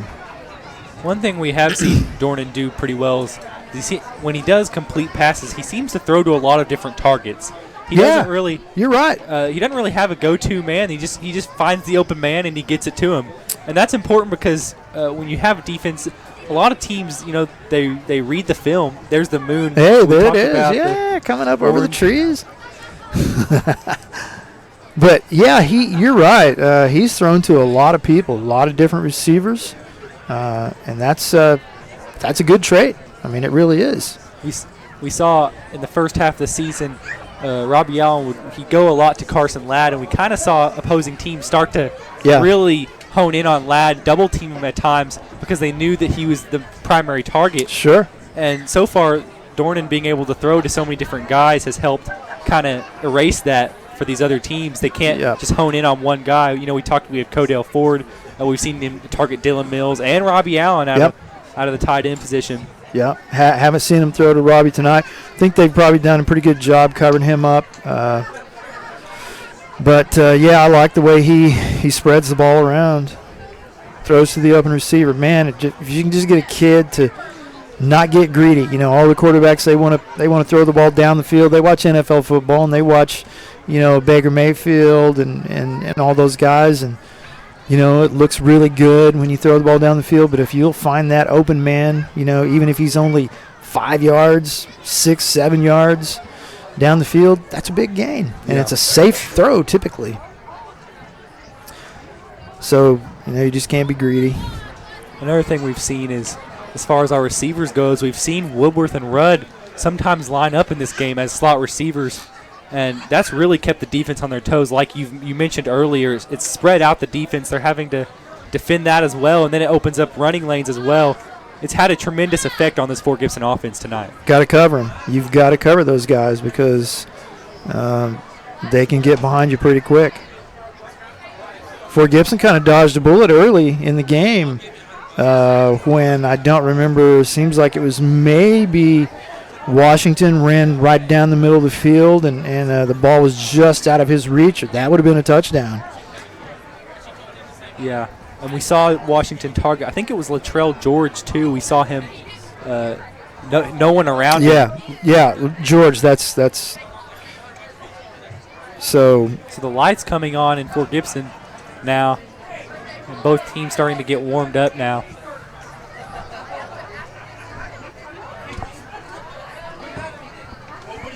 So Fort Gibson, they're holding a 35-14 lead. What do you tell the players as a coach going into the half, as far as just trying to keep them stay focused? Get the scoreboard out of your mind. Forget what the score is. We'll take care of the score. The coaches will take care of the scoreboard. You guys take care of your responsibilities on the field, whatever it is. Get lined up, play football, tackle, run hard. Make good decisions, be smart, all that stuff. Just make yourself better. We're preparing right now to go to Broken Bow next week. And, Fort Gibson needs to make a showing next week. I mean, I really think they do.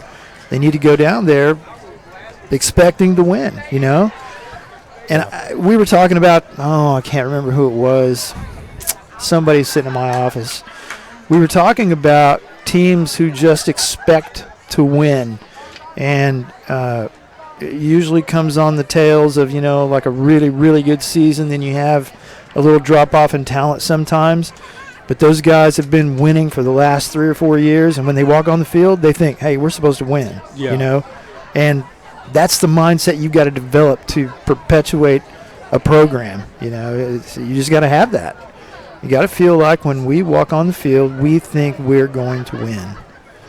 So that's what you do, I think. You tell your guys, you get better. You get better at everything you do on every play, and forget the scoreboard.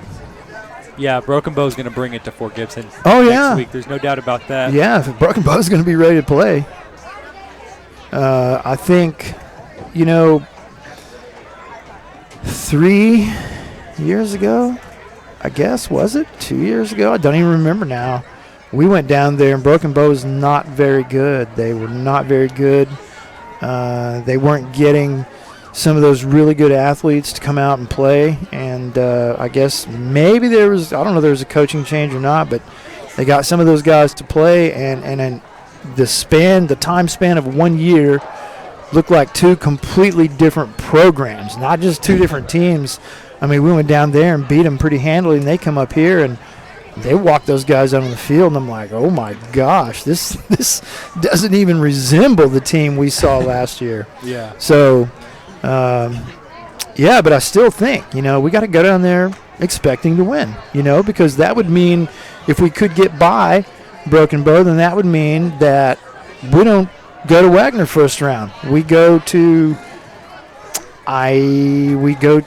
don't even know who's going to finish second up there. I guess probably Bristow, because Bristow gave Wagner all they wanted last week last week I think. Okay. And that's where third place is going to go, is to Bristow. Yeah, and if we do go to Wagner, we played Wagner earlier this season, and we didn't lose to him by that much. No, we held our own. We held our own. I think it was 30-14 maybe. I want to say something around there. And really, I think it was a closer game than that. We made some mistakes, some big mistakes, and I think we had a chance. I really do. I think early in that game we had a chance to maybe have Wagner doubting themselves. Yeah. And we're a lot cleaner of a team this now. We don't make the mistakes that we used to make early in the season. Haven't made a lot of those dumb mistakes. We've cleaned up our penalties. Yeah. Special teams has gotten a lot better. We struggled there early in the season. Special teams were really bad early. I mean, they were just weren't staying in lanes, weren't doing those little things. So if we do play Wagner, it might be a pretty close game, and it's definitely a game that Fort Gibson could win should they get into that. Hey, you know what? I mean, if the best team won every time, there would be no need to play. You know what I'm saying? You wouldn't even need to go play. So somebody's going to get upset, and that's going to be, good job by 21 there, Toby Hill, catching that onside kick, and I think that was an intentional onside kick. So, well, it's getting ready. We're going to see if it's going to be the Trey Washington show in the second half. He's going to have good field position to get going. So the ball about the 45-yard line in Tulsa Central territory. And this Fort Gibson defense is going to get their first test of the second half. Yes, they are. The cameras there showing Hunter Lawson. He's been a big part of this game so far. In the first half, he sacked the quarterback once. He rushed him several other times. And he's just really had a presence in the backfield so far in this game. Don't know what. Oh, too much time. That's just a lack of organization, lack of discipline. That's not the way you want to start off the second half. So it's going to be 1st and 15 now from the 40.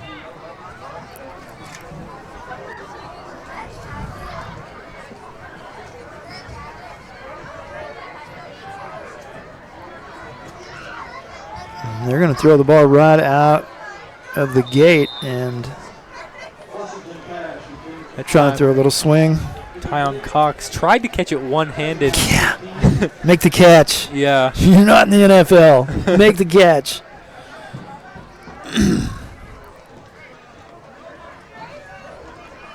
So it's going to be 2nd 15 now to start this second half.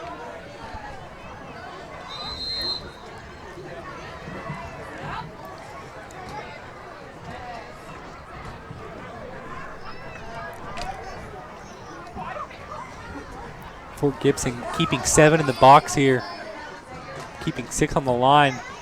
They're going to hand it off. Tulsa Central is to the back, and he's just going to get a couple yards in the play. Maybe not even that. Yeah, good job, Morgan, Maldonado.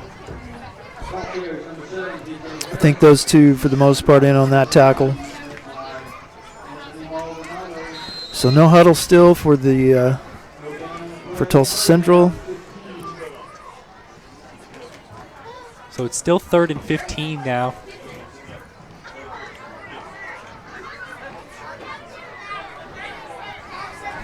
Braden Morgan on the edge there.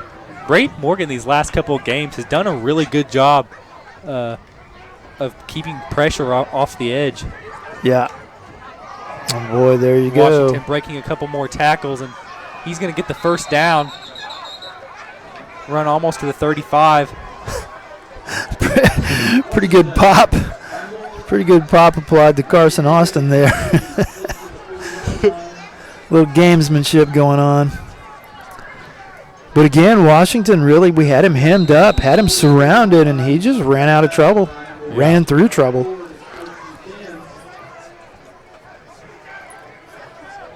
So Washington alone in the backfield now.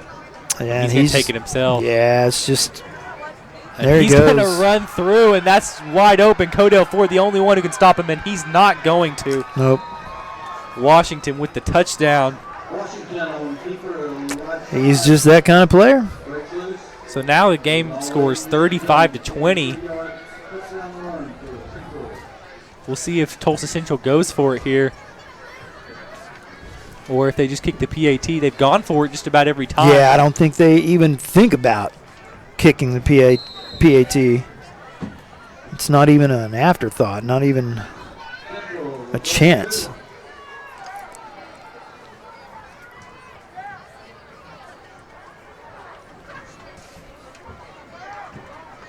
So Washington's going to take it himself again, and this time the Fort Gibson defense is going to meet him at the 2.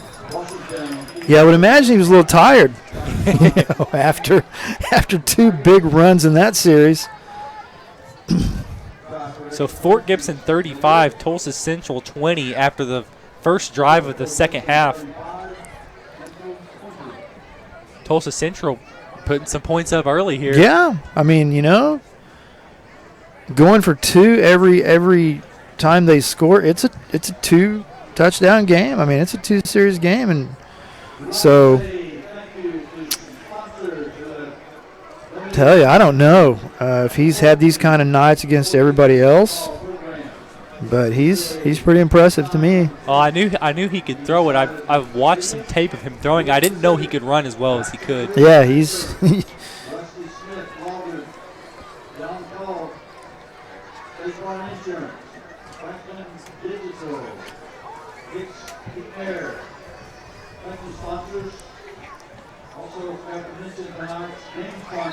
So Central about to kick off here. Has had mixed success with the kickoff. A pretty good one here. It's real good. It's Woodworth picks it up about the 15 and breaks several tackles. It's going to be a face mask. They definitely got his face mask. He's still not down. Golly. Yeah, it's going to be 15 yards on top of that. So real quick, we just want to take this time to thank some of our sponsors here. This broadcast is brought to you by Cornerstone Funeral Home and Crematory, Keys Hardware and Supply, Renfro Electric, Fort Gibson Education Foundation, Info Media, Dr. Debbie Coy, The Tiger's Den, Garrett Family Funeral Home, Fort Gibson State Bank, Fort Gibson Nursing Home, and Green Country Lanes and Muskogee Skate Center. Thank you, sponsors, for providing this broadcast tonight. So Fort Gibson with the ball in the 45 now. Cameron Dornan under center with Woodworth in the back. And he's going to hand it off to Woodworth, who runs out to the left side and gets some really good blocks and tries to break a tackle and going to run all the way to the 35 for a 20-yard gain there. Yeah, he dragged Latrell George for about 7 yards there. Latrell George is a pretty good-looking athlete, too. Yeah. Tavian Woodworth showing up to play here in the second half. Yes, he is. I think he's played pretty well all night. Yeah. He's ran extremely hard.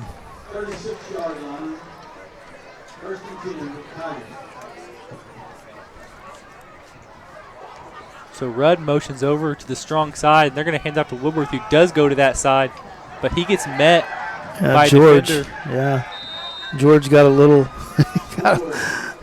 little revenge that time.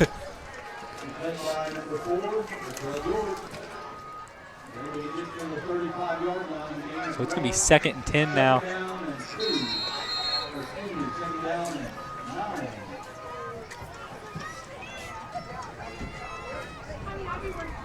So the Tigers really need to answer here after that one-man show, that one-man drive by Washington for the Braves. They're going to pitch it to Codell Ford. If he hits that crease. He hits the corner a little bit, and he does pick up the first down, gains about 15 yards on the play, almost gets to the 20-yard line. Yeah, Latrell George again on the tackle. See a player down. And it looks like number 2, Punchy Wilson.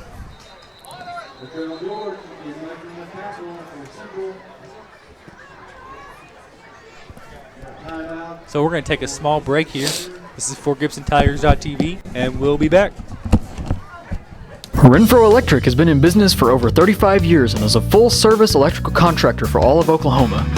We are able to serve our customers with superior craftsmanship and top-notch service. With over 40 employees and a bonding capacity in excess of $6 million, we can handle those larger jobs but are still small enough to provide the personal service our customers have come to expect.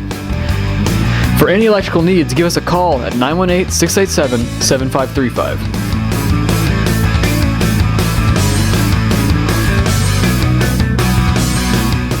Heath Hardware and Supply has been located in Fort Gibson, Oklahoma since 1957. We strive to find solutions to your fix and offer a multitude of quality products and services such as Stihl chainsaws, Yeti coolers, Cub Cadet mowers, Johnsert mowers, case knives, and Big Green Egg grills. In early 2015, Keith Hardware remodeled and added hundreds of new items to better serve their customers. At Keith's Hardware, we're proud supporters of all Fort Gibson school events. Go Tigers! And we're back here with for GibsonTigers.tv. It's good to see Wilson there getting up, walking off the field. Man, I like his name too, Punchy. I mean, I like that. That's a football player name right there, Punchy Wilson. We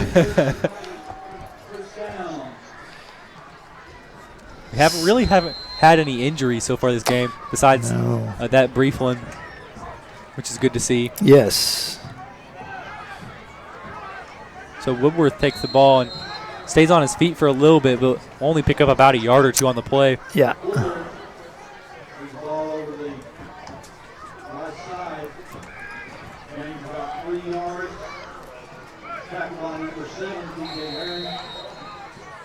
Second down and 7.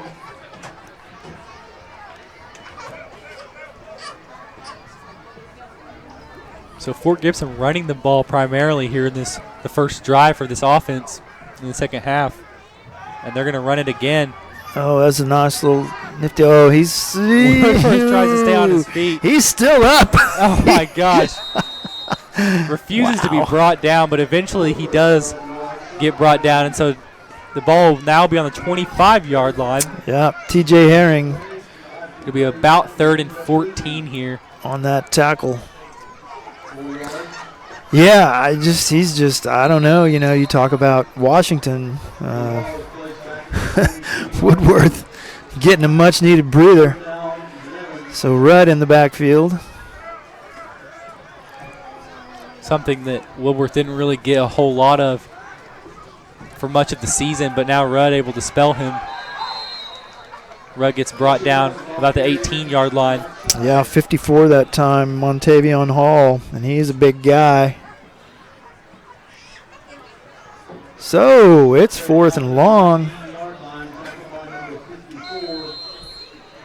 Typically, you would say, you know, it's absolutely a throwing down, but I think with a guy like Rudd back there, maybe not.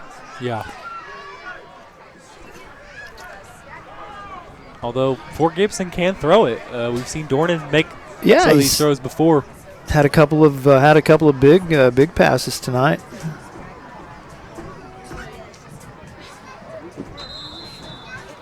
Tigers going to take a timeout.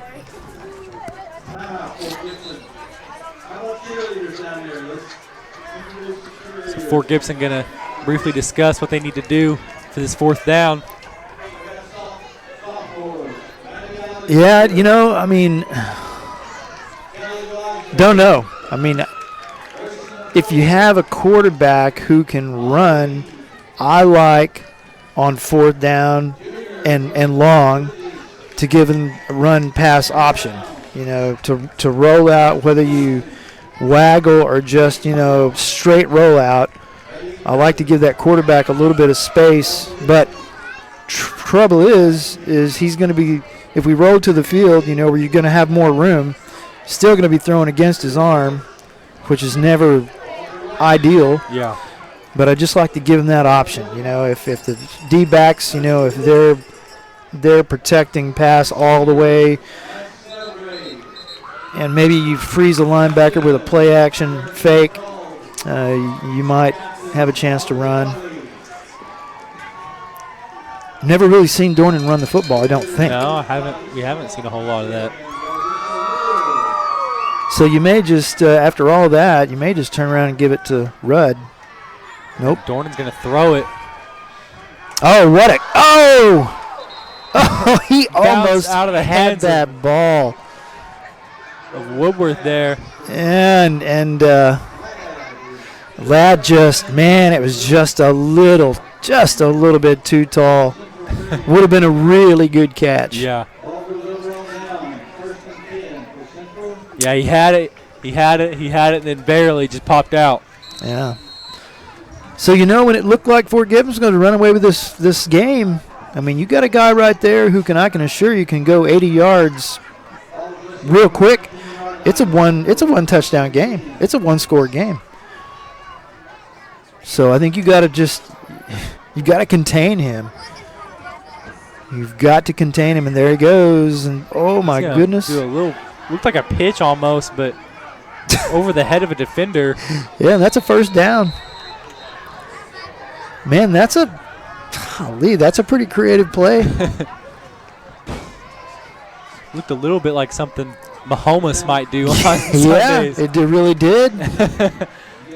So Tigers going to have to dig in here. Going to have to dig their heels in and put a stop to this, or it's going to be like I said, a one-score game.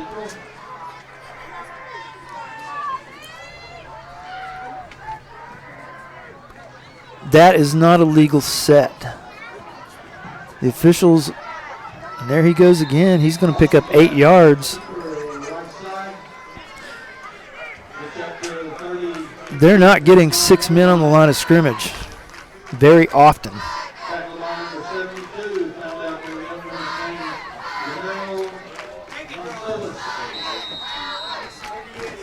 That's not a legal set. That's going to be a face mask.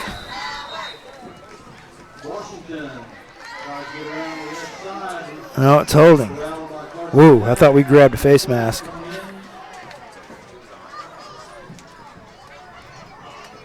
So that's a big break for the Tigers.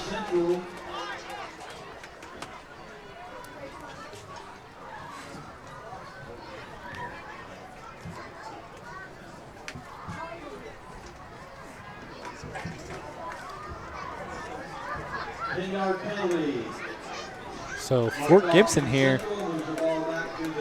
gets a little bit of a break. Yes. It's going to be 2nd and 13 now for the Braves.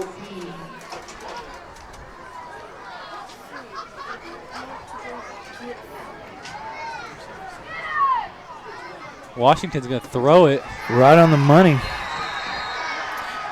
There's that arm you were talking about. That ball was drilled on the run. Jesse Rudd there on the tackle. But that's going to be a first down. Tell you, now that was a big-time throw. Yeah. That ball, that was a fastball. Yeah. Washington, he has an arm on him. Yes, he does. Throw it. Arm and feet and He's going to run out to the outside. He's going to get bopped out of bounds, but he's going to get about 7 yards before he does. Yeah, he covers a lot of grass. Not much time. Anthony Maldonado that time. Tell you, momentum is wearing white jerseys right now. Yeah. Tigers are going to have to find a way to stop this. They're going to hand it off to Herring. Oh, that's a big tackle right there by Rudd. That was a physical tackle. Herring getting up a little slow there. Yeah, Herring. He felt that one. Yes, he did. Yes, he did. So it's going to be 3rd and 3 now for the Braves. They're in Fort Gibson territory. Ball about the 48-yard line. Yeah, the Tigers really need to stop right here because they're going to go for it. I mean, if they don't make the first down here, you can bet your bottom dollar. Yeah. Now, this may make a difference. Still will not surprise me if they go for it. If they don't make it here, I still think they would go for it.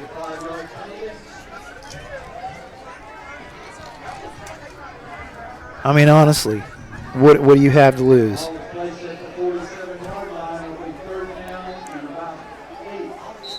So Washington all alone in the backfield. Whatever play happens here, it's going to come as a result of him. That's another penalty, yeah.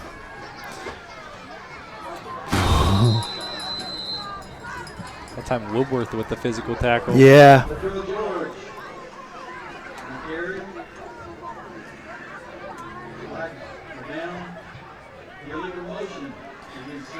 Two-men in motion. You can get away with that north of the border. Up in Canada, you can do that, but not down here.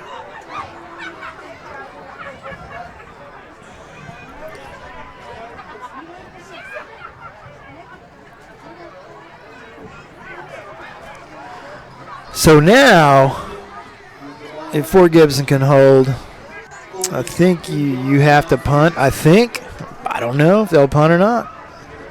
It's about 3rd and 13 here. So if they don't get it here, they'll most likely have a long ways to go with that 4th down. You could see that coming. You could just see him. Good job that time by, is that Carson Austin? Yeah. So, yeah. It's going to be 4th and 8, and the punt team is going to come out. Braves going to punt. But like you said, the momentum is in their favor right now. So far they've outscored us 6-0. Yeah, it was. It was definitely, yeah. Washington's just running wild out there. It was looking a little bit scary there for a minute. That's the best snap of the night. Good punt, too. Nobody back for the Tigers, and that thing's going to roll. Takes a huge bounce. Forever. Why did he stop that ball? That thing might have rolled inside the 2 or 3 yard line. So it's going to be from the 6-yard line, looks like. Fort Gibson offense with a long way to go here. Yes, a long way.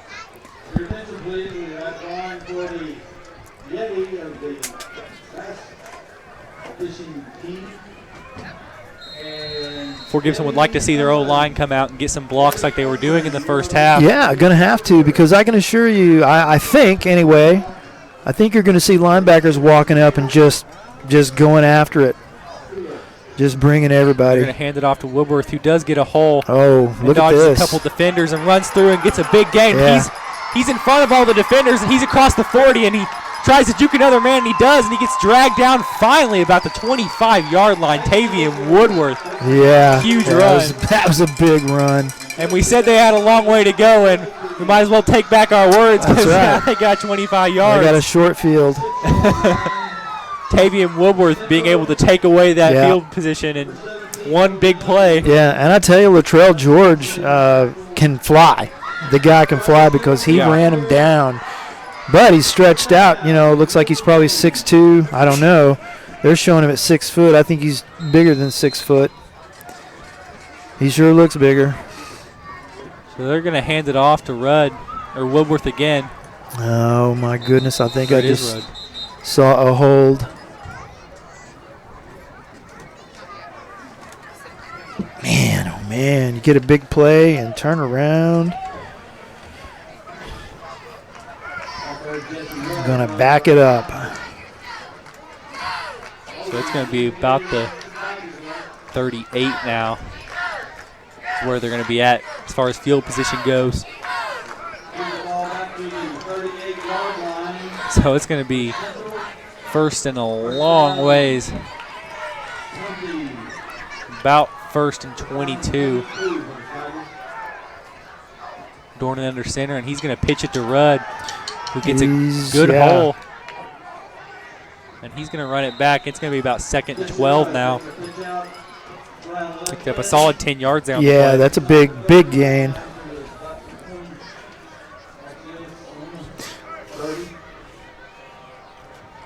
Rudd there being able to give Woodworth the break right after that big run. Yeah, that's the beauty of that. I mean, that would have been, last week, that would have been Tavian Woodworth on that play and then turn around and have to do it again. Yeah.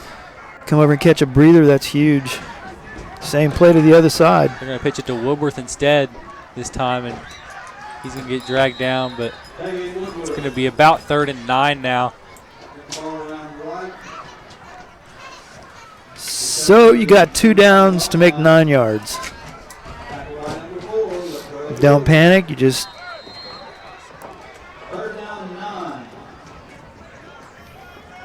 all those offensive linemen, you're just telling each other, let's go guys, let's suck it up, let's get this done. Let's get this done.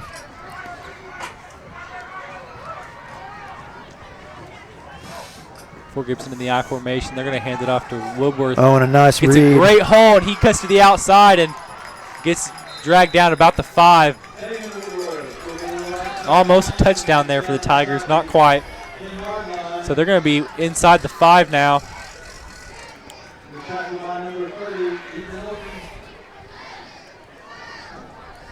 Right on the 5.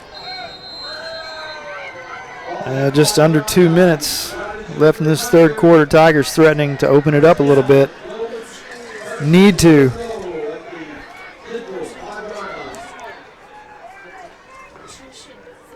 Dornan in their center with Woodworth in the back. And he's not going to be able to find a hole there. Yeah, Tulsa Central brought the house that time. Just nowhere to go.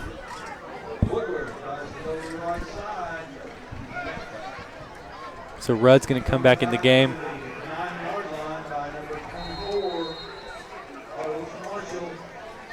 Yeah, Woodworth a little hobbled.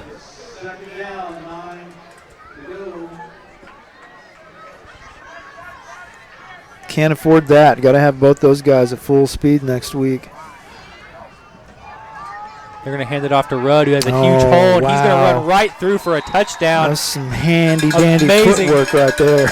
An amazing blocking there by the O-line. Yeah, and he just got in behind it and zigzagged his way to a touchdown. Right. Yes, he did. A little stutter step, and away he went. I didn't really see a man that wasn't blocked there. Yeah, it seemed like every man on the defense was blocked that time just about by the O-line. Yeah, and Carson Austin. Yeah. So, yeah, good job by all those guys.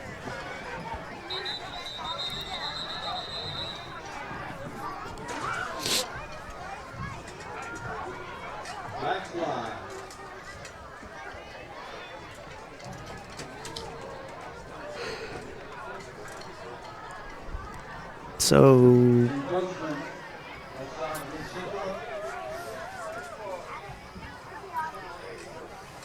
a lot of times teams will just decline that penalty.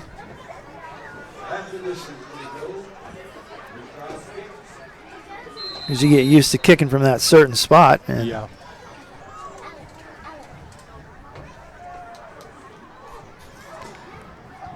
And the PAT is good. So Fort Gibson 42, Tulsa Central 20 here. In the third quarter, almost to a close. Great drive that time by the Fort Gibson Tigers. Yes. Started on the what? The 5? 5 or 6? Yeah. And then a huge run there by Woodworth. Yeah. Brings it to the 25. Then you get the holding call. I was thinking about this earlier. Let's say you get in field goal territory. We haven't really seen them kick a lot of field goals, and we don't really see it at all usually here at Fort Gibson High School. So what constitutes maybe thinking about kicking a field goal? Well, I think when you're in a game where you know that it may be decided by 1 point. All things are equal. They're as good as we are offensively. We're as good as they are defensively. All that stuff, and that maybe 1 point, could win this ball game. I think that it comes into play then. Because as scary as they are, as scary as Washington is, I still think it's hard to beat somebody with one guy. Yeah. You know what I'm saying? Yeah. I think Fort Gibson feels pretty good. I think they have a pretty good feel about this game. Yeah, I was thinking about that because, we had the third down there. It was about 3rd and long. And let's say the 4th down does come up. You're in field goal territory. You're up by 15. A field goal puts you up by 3 possessions at the end of the day. But I haven't seen the case that Hazen might be able to make it. I don't know. I think he has a good Zan's leg. He's got a good leg, and I know they work on it. There's no question about that. They work on it. I just think it just depends on the game. It depends on the personality of the game because they're all different. I think Hazen. I would have confidence in him. So the Fort Gibson defense here coming out, trying to figure out a way to stop Washington, but they're going to pitch it this time. Yeah, that's George. He runs around a little bit in the backfield and gets back to the line of scrimmage. Yeah, not nearly the physical type of runner that Washington is. He's pretty flashy. He's got good feet, but he's not a Trey Washington. But he can fly, I can tell you that. Yeah. You don't want him to get behind you or it's over.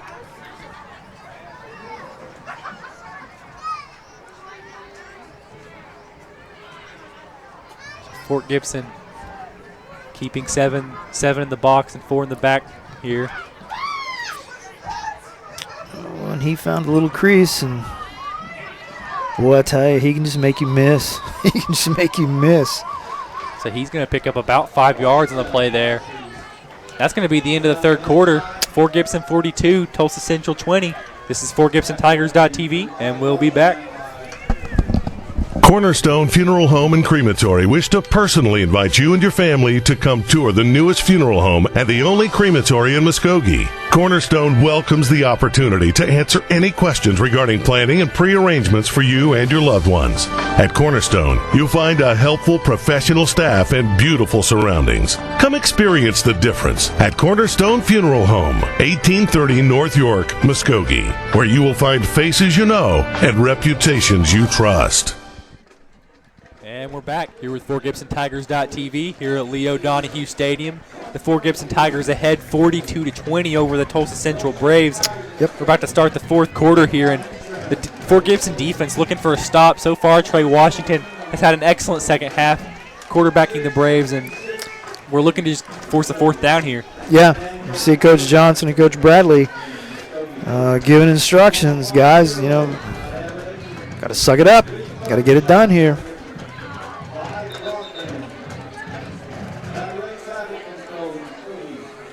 I think if you're Fort Gibson, we get a stop here and we go score. I think we feel pretty good about, hanging on, win this game, traveling to Broken Bow next week to play for, possible 3rd place instead of finishing 4th.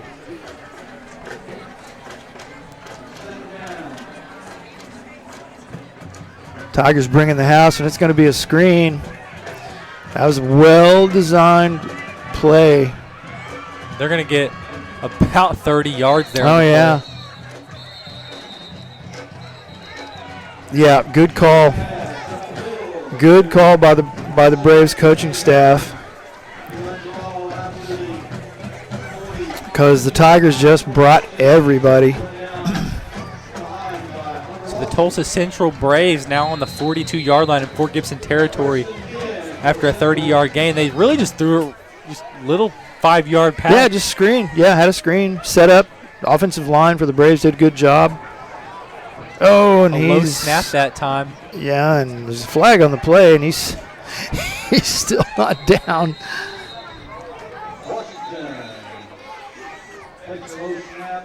Guy just, boy, you just never feel good when the ball's in his hands if you're on defense. It's going to be holding.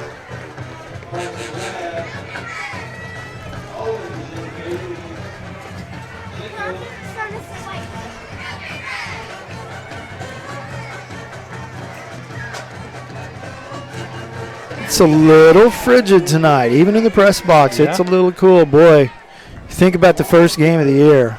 It was like 155 degrees up here. Yeah.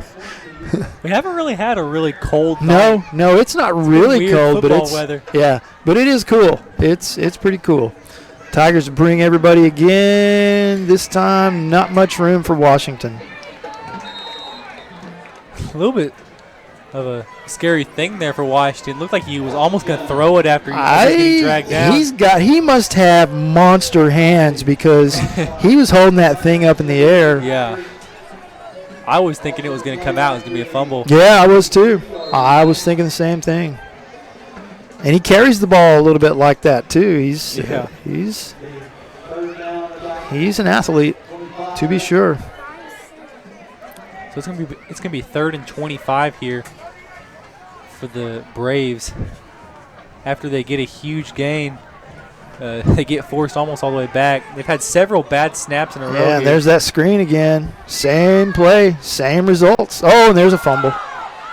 Looks like the Braves are going to be on it. It's going to be 4th down. It's going to be about 4th and 5.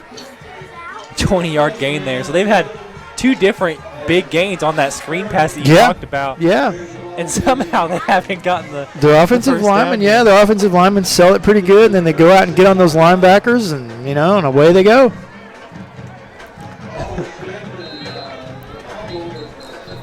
So, Joe, who do you think is going to carry the ball here?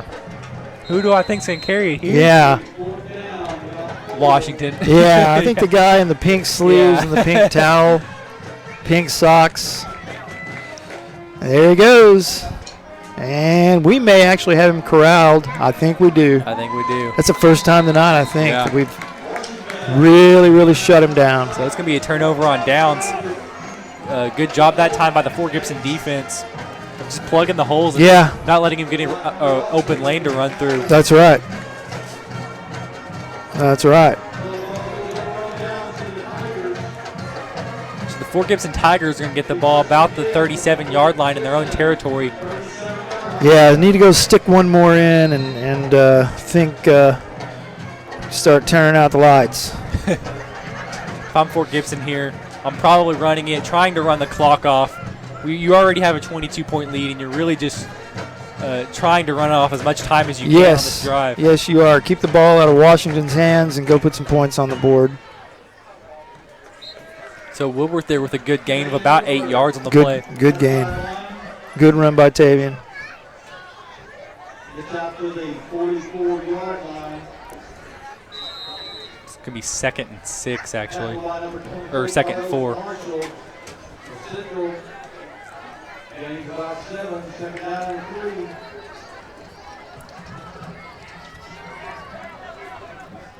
So Woodworth here having a huge second half. The last drive, he picked up like 90 yards. Yep. Oh, and there's and Woodworth just fights off a couple tackles. Yeah, kind of a sandwich tackle, yeah. Yeah. Say what you will about this Braves defense, but they have been tackling pretty physically tonight. They're pretty physical. They really are. Pretty physical. So Woodworth's going to come out. Rudd's going to come in. George, apparently some sort of equipment problem. I don't know. Maybe blood on the uniform.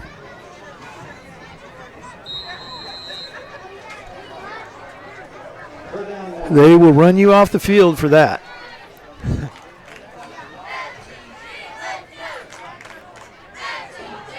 A little quarterback sneak here. Yeah. And Dornan picks up the first down. And I can tell you, Central's not the same team with George on the sideline. Yeah. The guy he's an athlete. He had that interception earlier in the game.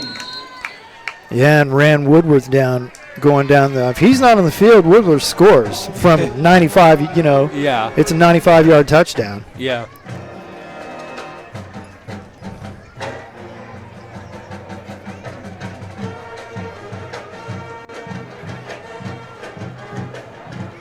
So Dornan under center, he hands it off to Woodworth, who runs through, flag thrown.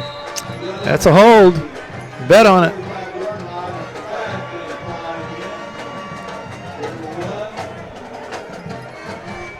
Yep, you're right.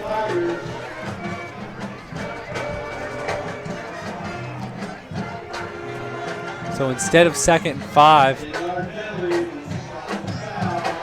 it's going to be about 1st and 17. Right? Yeah.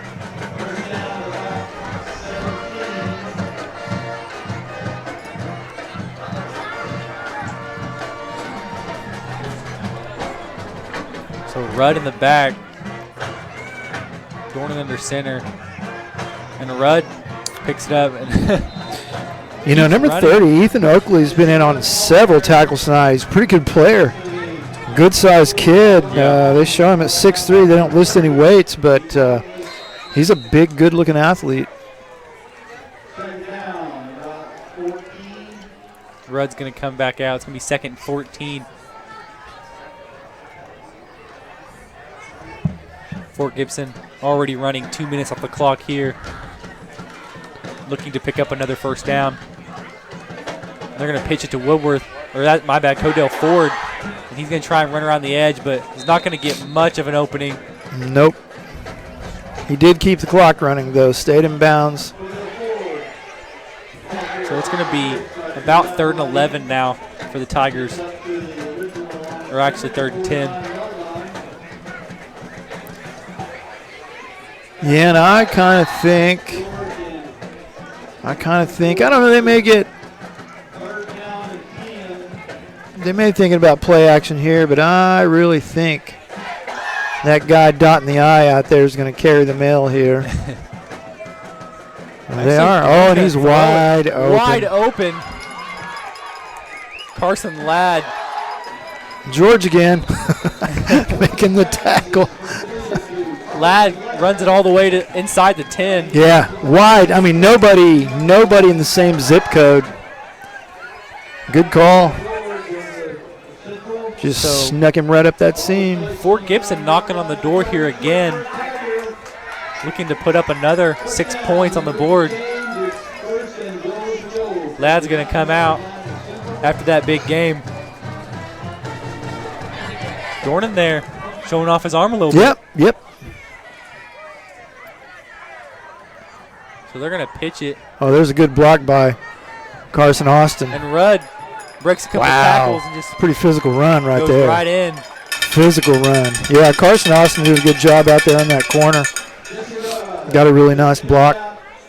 So Fort Gibson 48 now off the Jesse Rudd touchdown. Rudd has 3 touchdowns tonight. Yes. Well, so he didn't score? I thought he did. Didn't score? I thought he was in too. Correct my mistake. It's now second and goal on the 1. I made the same mistake. I thought he was in the end zone. They're going to hand it off to Rudd, who will get the touchdown this time. Yeah.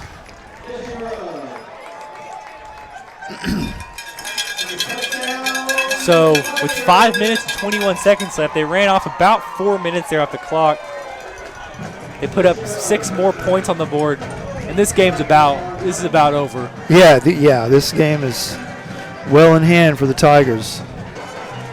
But it wasn't before, a lot of excitement. I mean, Trey Washington put on a pretty good show tonight.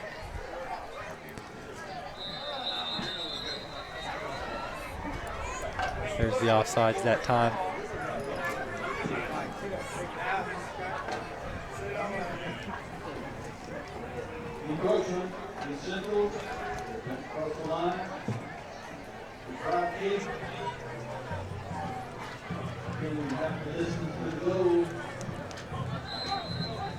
So Rudd is fully healthy now. Seems to be. And yeah. Our offense is going to be a lot better going into Broken Bow. You got Dornan who's a threat now passing the ball, and now you've got two backs who can both just take it to the house whenever they want. Yes, they can. The PAT is good. Plus, it gives you some more guys on the defensive side of the ball you can run in and out. Yeah, Woodworth and Rudd can switch in at safety. We saw Rudd make a couple of physical tackles from the safety position tonight, usually manned by Woodworth. Yeah. And, I mean, you just think about, all the adversity, this team has seen this year. You lose Gavin Beaver game 1, I still hate it for that kid. You lose him game 1, so you only had 5 seniors. Now you have 4. Then Rudd goes down, who's, he was kind of the guy coming off of last year, He was the guy. He ran over 1,000 yards last year. Yeah. And then so he goes down. Then here comes Tavian Woodworth out of nowhere and just has a phenomenal year. So, I mean, this team, I think they've proven themselves. They've done some growing up. And they're just, they're building for next year. I mean, we're going to go down to Broken Bow. We're going to see a good football team. But, I think this has to be a shot in the arm for the Tigers. And then we're going to, I don't know if we're going to go to Wagner or not. We're going to go to Wagner or we're going to go to Bristow, I think. One of those two places and go play a good football team. But, boy, there's a guy you don't want to kick it to. I promise you that. Oh, what a tackle. What a tackle by, is that Cage Edgman? I believe it was. I think it was. Shoestring tackle, man, and that's bringing down a pretty good athlete. Yeah.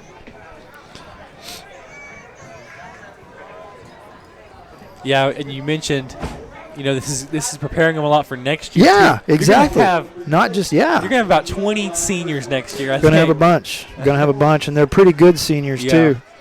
It's a good class.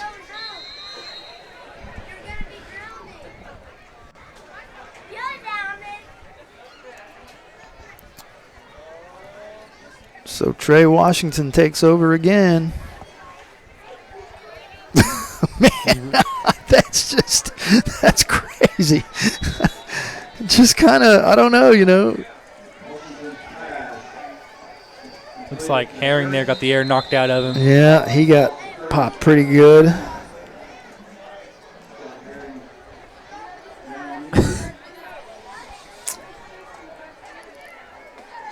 Yeah, he's not getting up too quick. So we're going to take a little bit of a break here. This is FortGibsonTigers.tv, and we'll be back. Fort Gibson's only locally and family-owned funeral home is committed to the community of Fort Gibson, Muskogee, and surrounding areas. It's our mission at Clifford D. Garrett Funeral Home to facilitate meaningful ways for families to grieve their loss and celebrate the memories of their loved ones. Call Cliff at 918-478-2555 or come visit 1224 East Poplar in Fort Gibson. We're back here. Herring still on the field. Still on the field. Don't know. I could have fallen on the ball. Man, that hurts like you just can't believe. Especially when you're down, 49-20. Yeah, he's up. But you fall on that hard football, and, man, it hurts a lot.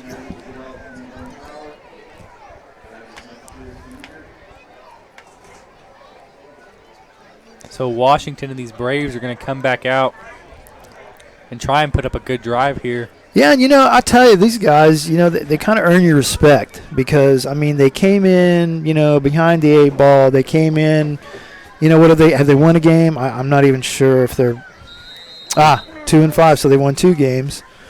And there goes Washington up the boundary, splits a couple tackles. Man, I'm telling you, the guy is... He's going to pick up about 20 yards there on the ball. Runs out about the 48. That guy has had a monstrous game today.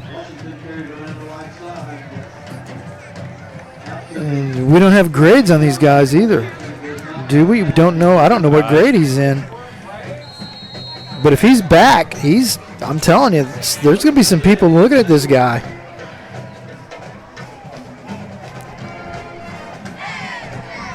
So the Fort Gibson defense here trying to get a big stop, trying to find an answer to Washington, who has been phenomenal in this game. Yeah, he has. And here's a guy we haven't even seen touch the ball. Marco James gets a carry for the first time tonight and gets the first down. I know.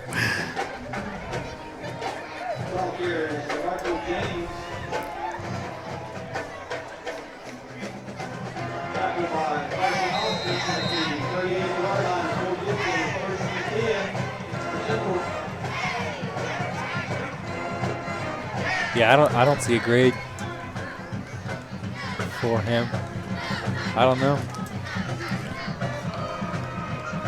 They're going to hand it off again, and they're mainly just going to run the clock off now. Yeah, they're trying to get out of here. So another pretty quick game tonight. Yeah, 9:30. About 2.5 hours now. Yeah. Yes, sir.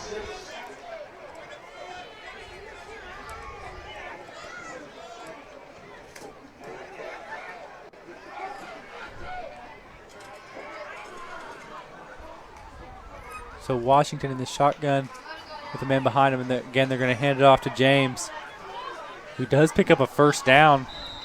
Yeah, if he would learn to put his shoulder pads down and not just run straight up, he could be a pretty good player himself. Yeah. He just kind of runs straight up and gives you his chest.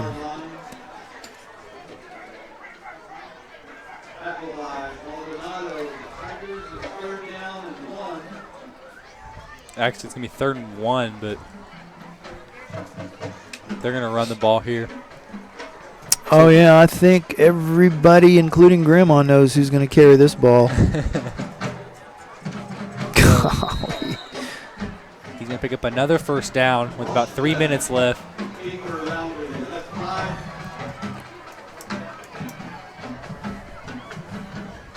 The Fort Gibson defense almost just letting him run it at this point.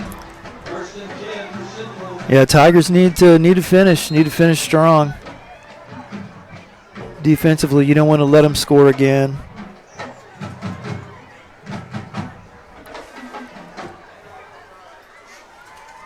They're going to throw it this time, actually. Throws it way up, and that ball was picked off. Looks like Jaden Graves came down with it. That's going to be a touchback, too. Yep. So Fort Gibson's going to get the ball back about the 20. It was a nice catch. He went to the top of the ladder for that ball. Jaden Graves, another young player that's gotten to play a lot this season. That's right. He's only a freshman. And, he is a freshman. And expect a bright future for Graves in the following years. Graves, we've seen him get better as the season has progressed. And I believe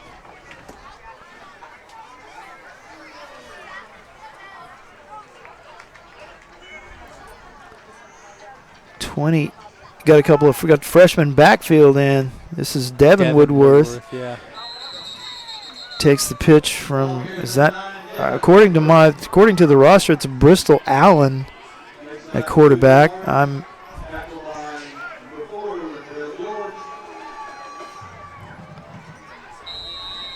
I thought it was 28. I could be wrong.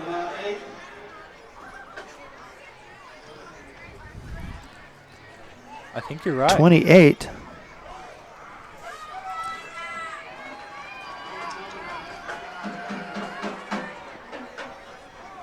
Yeah, I think it's Bristol Allen. Okay.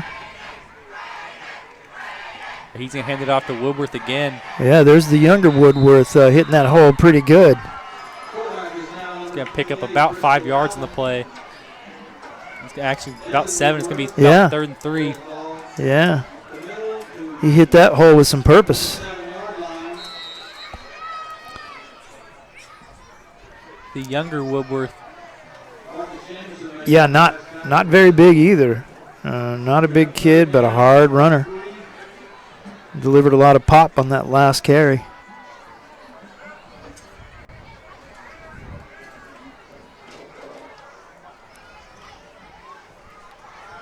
There again, good vision.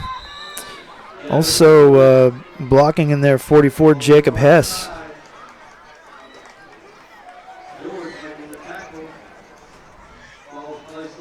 So that's going to be a first down.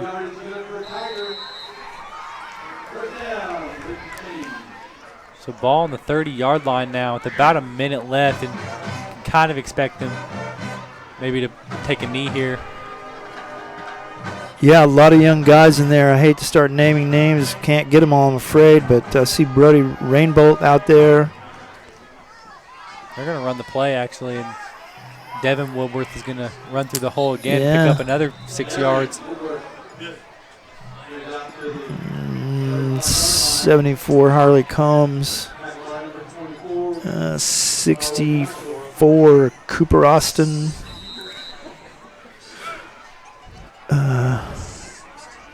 Trying to get numbers and just can't see.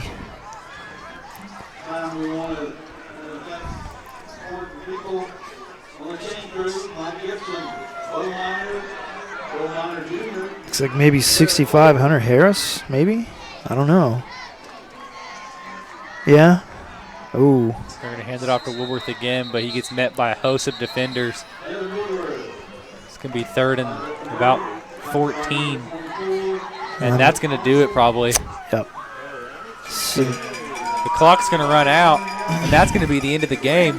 Fort Gibson 49, Tulsa Central 20. Great showing here by the Fort Gibson offense and the defense as well. Yep.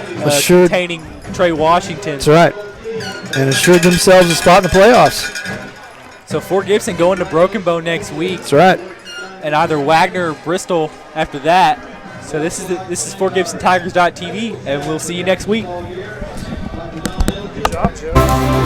This broadcast is brought to you by Cornerstone Funeral Home and Crematory, Keith's Hardware and Supply, Renfro Electric, Fort Gibson Education Foundation, Info Media, Dr. Debbie Coy, The Tiger's Den, Garrett Family Funeral Home, Fort Gibson State Bank, Fort Gibson Nursing Home, and Green Country Lanes and Muskogee Skate Center.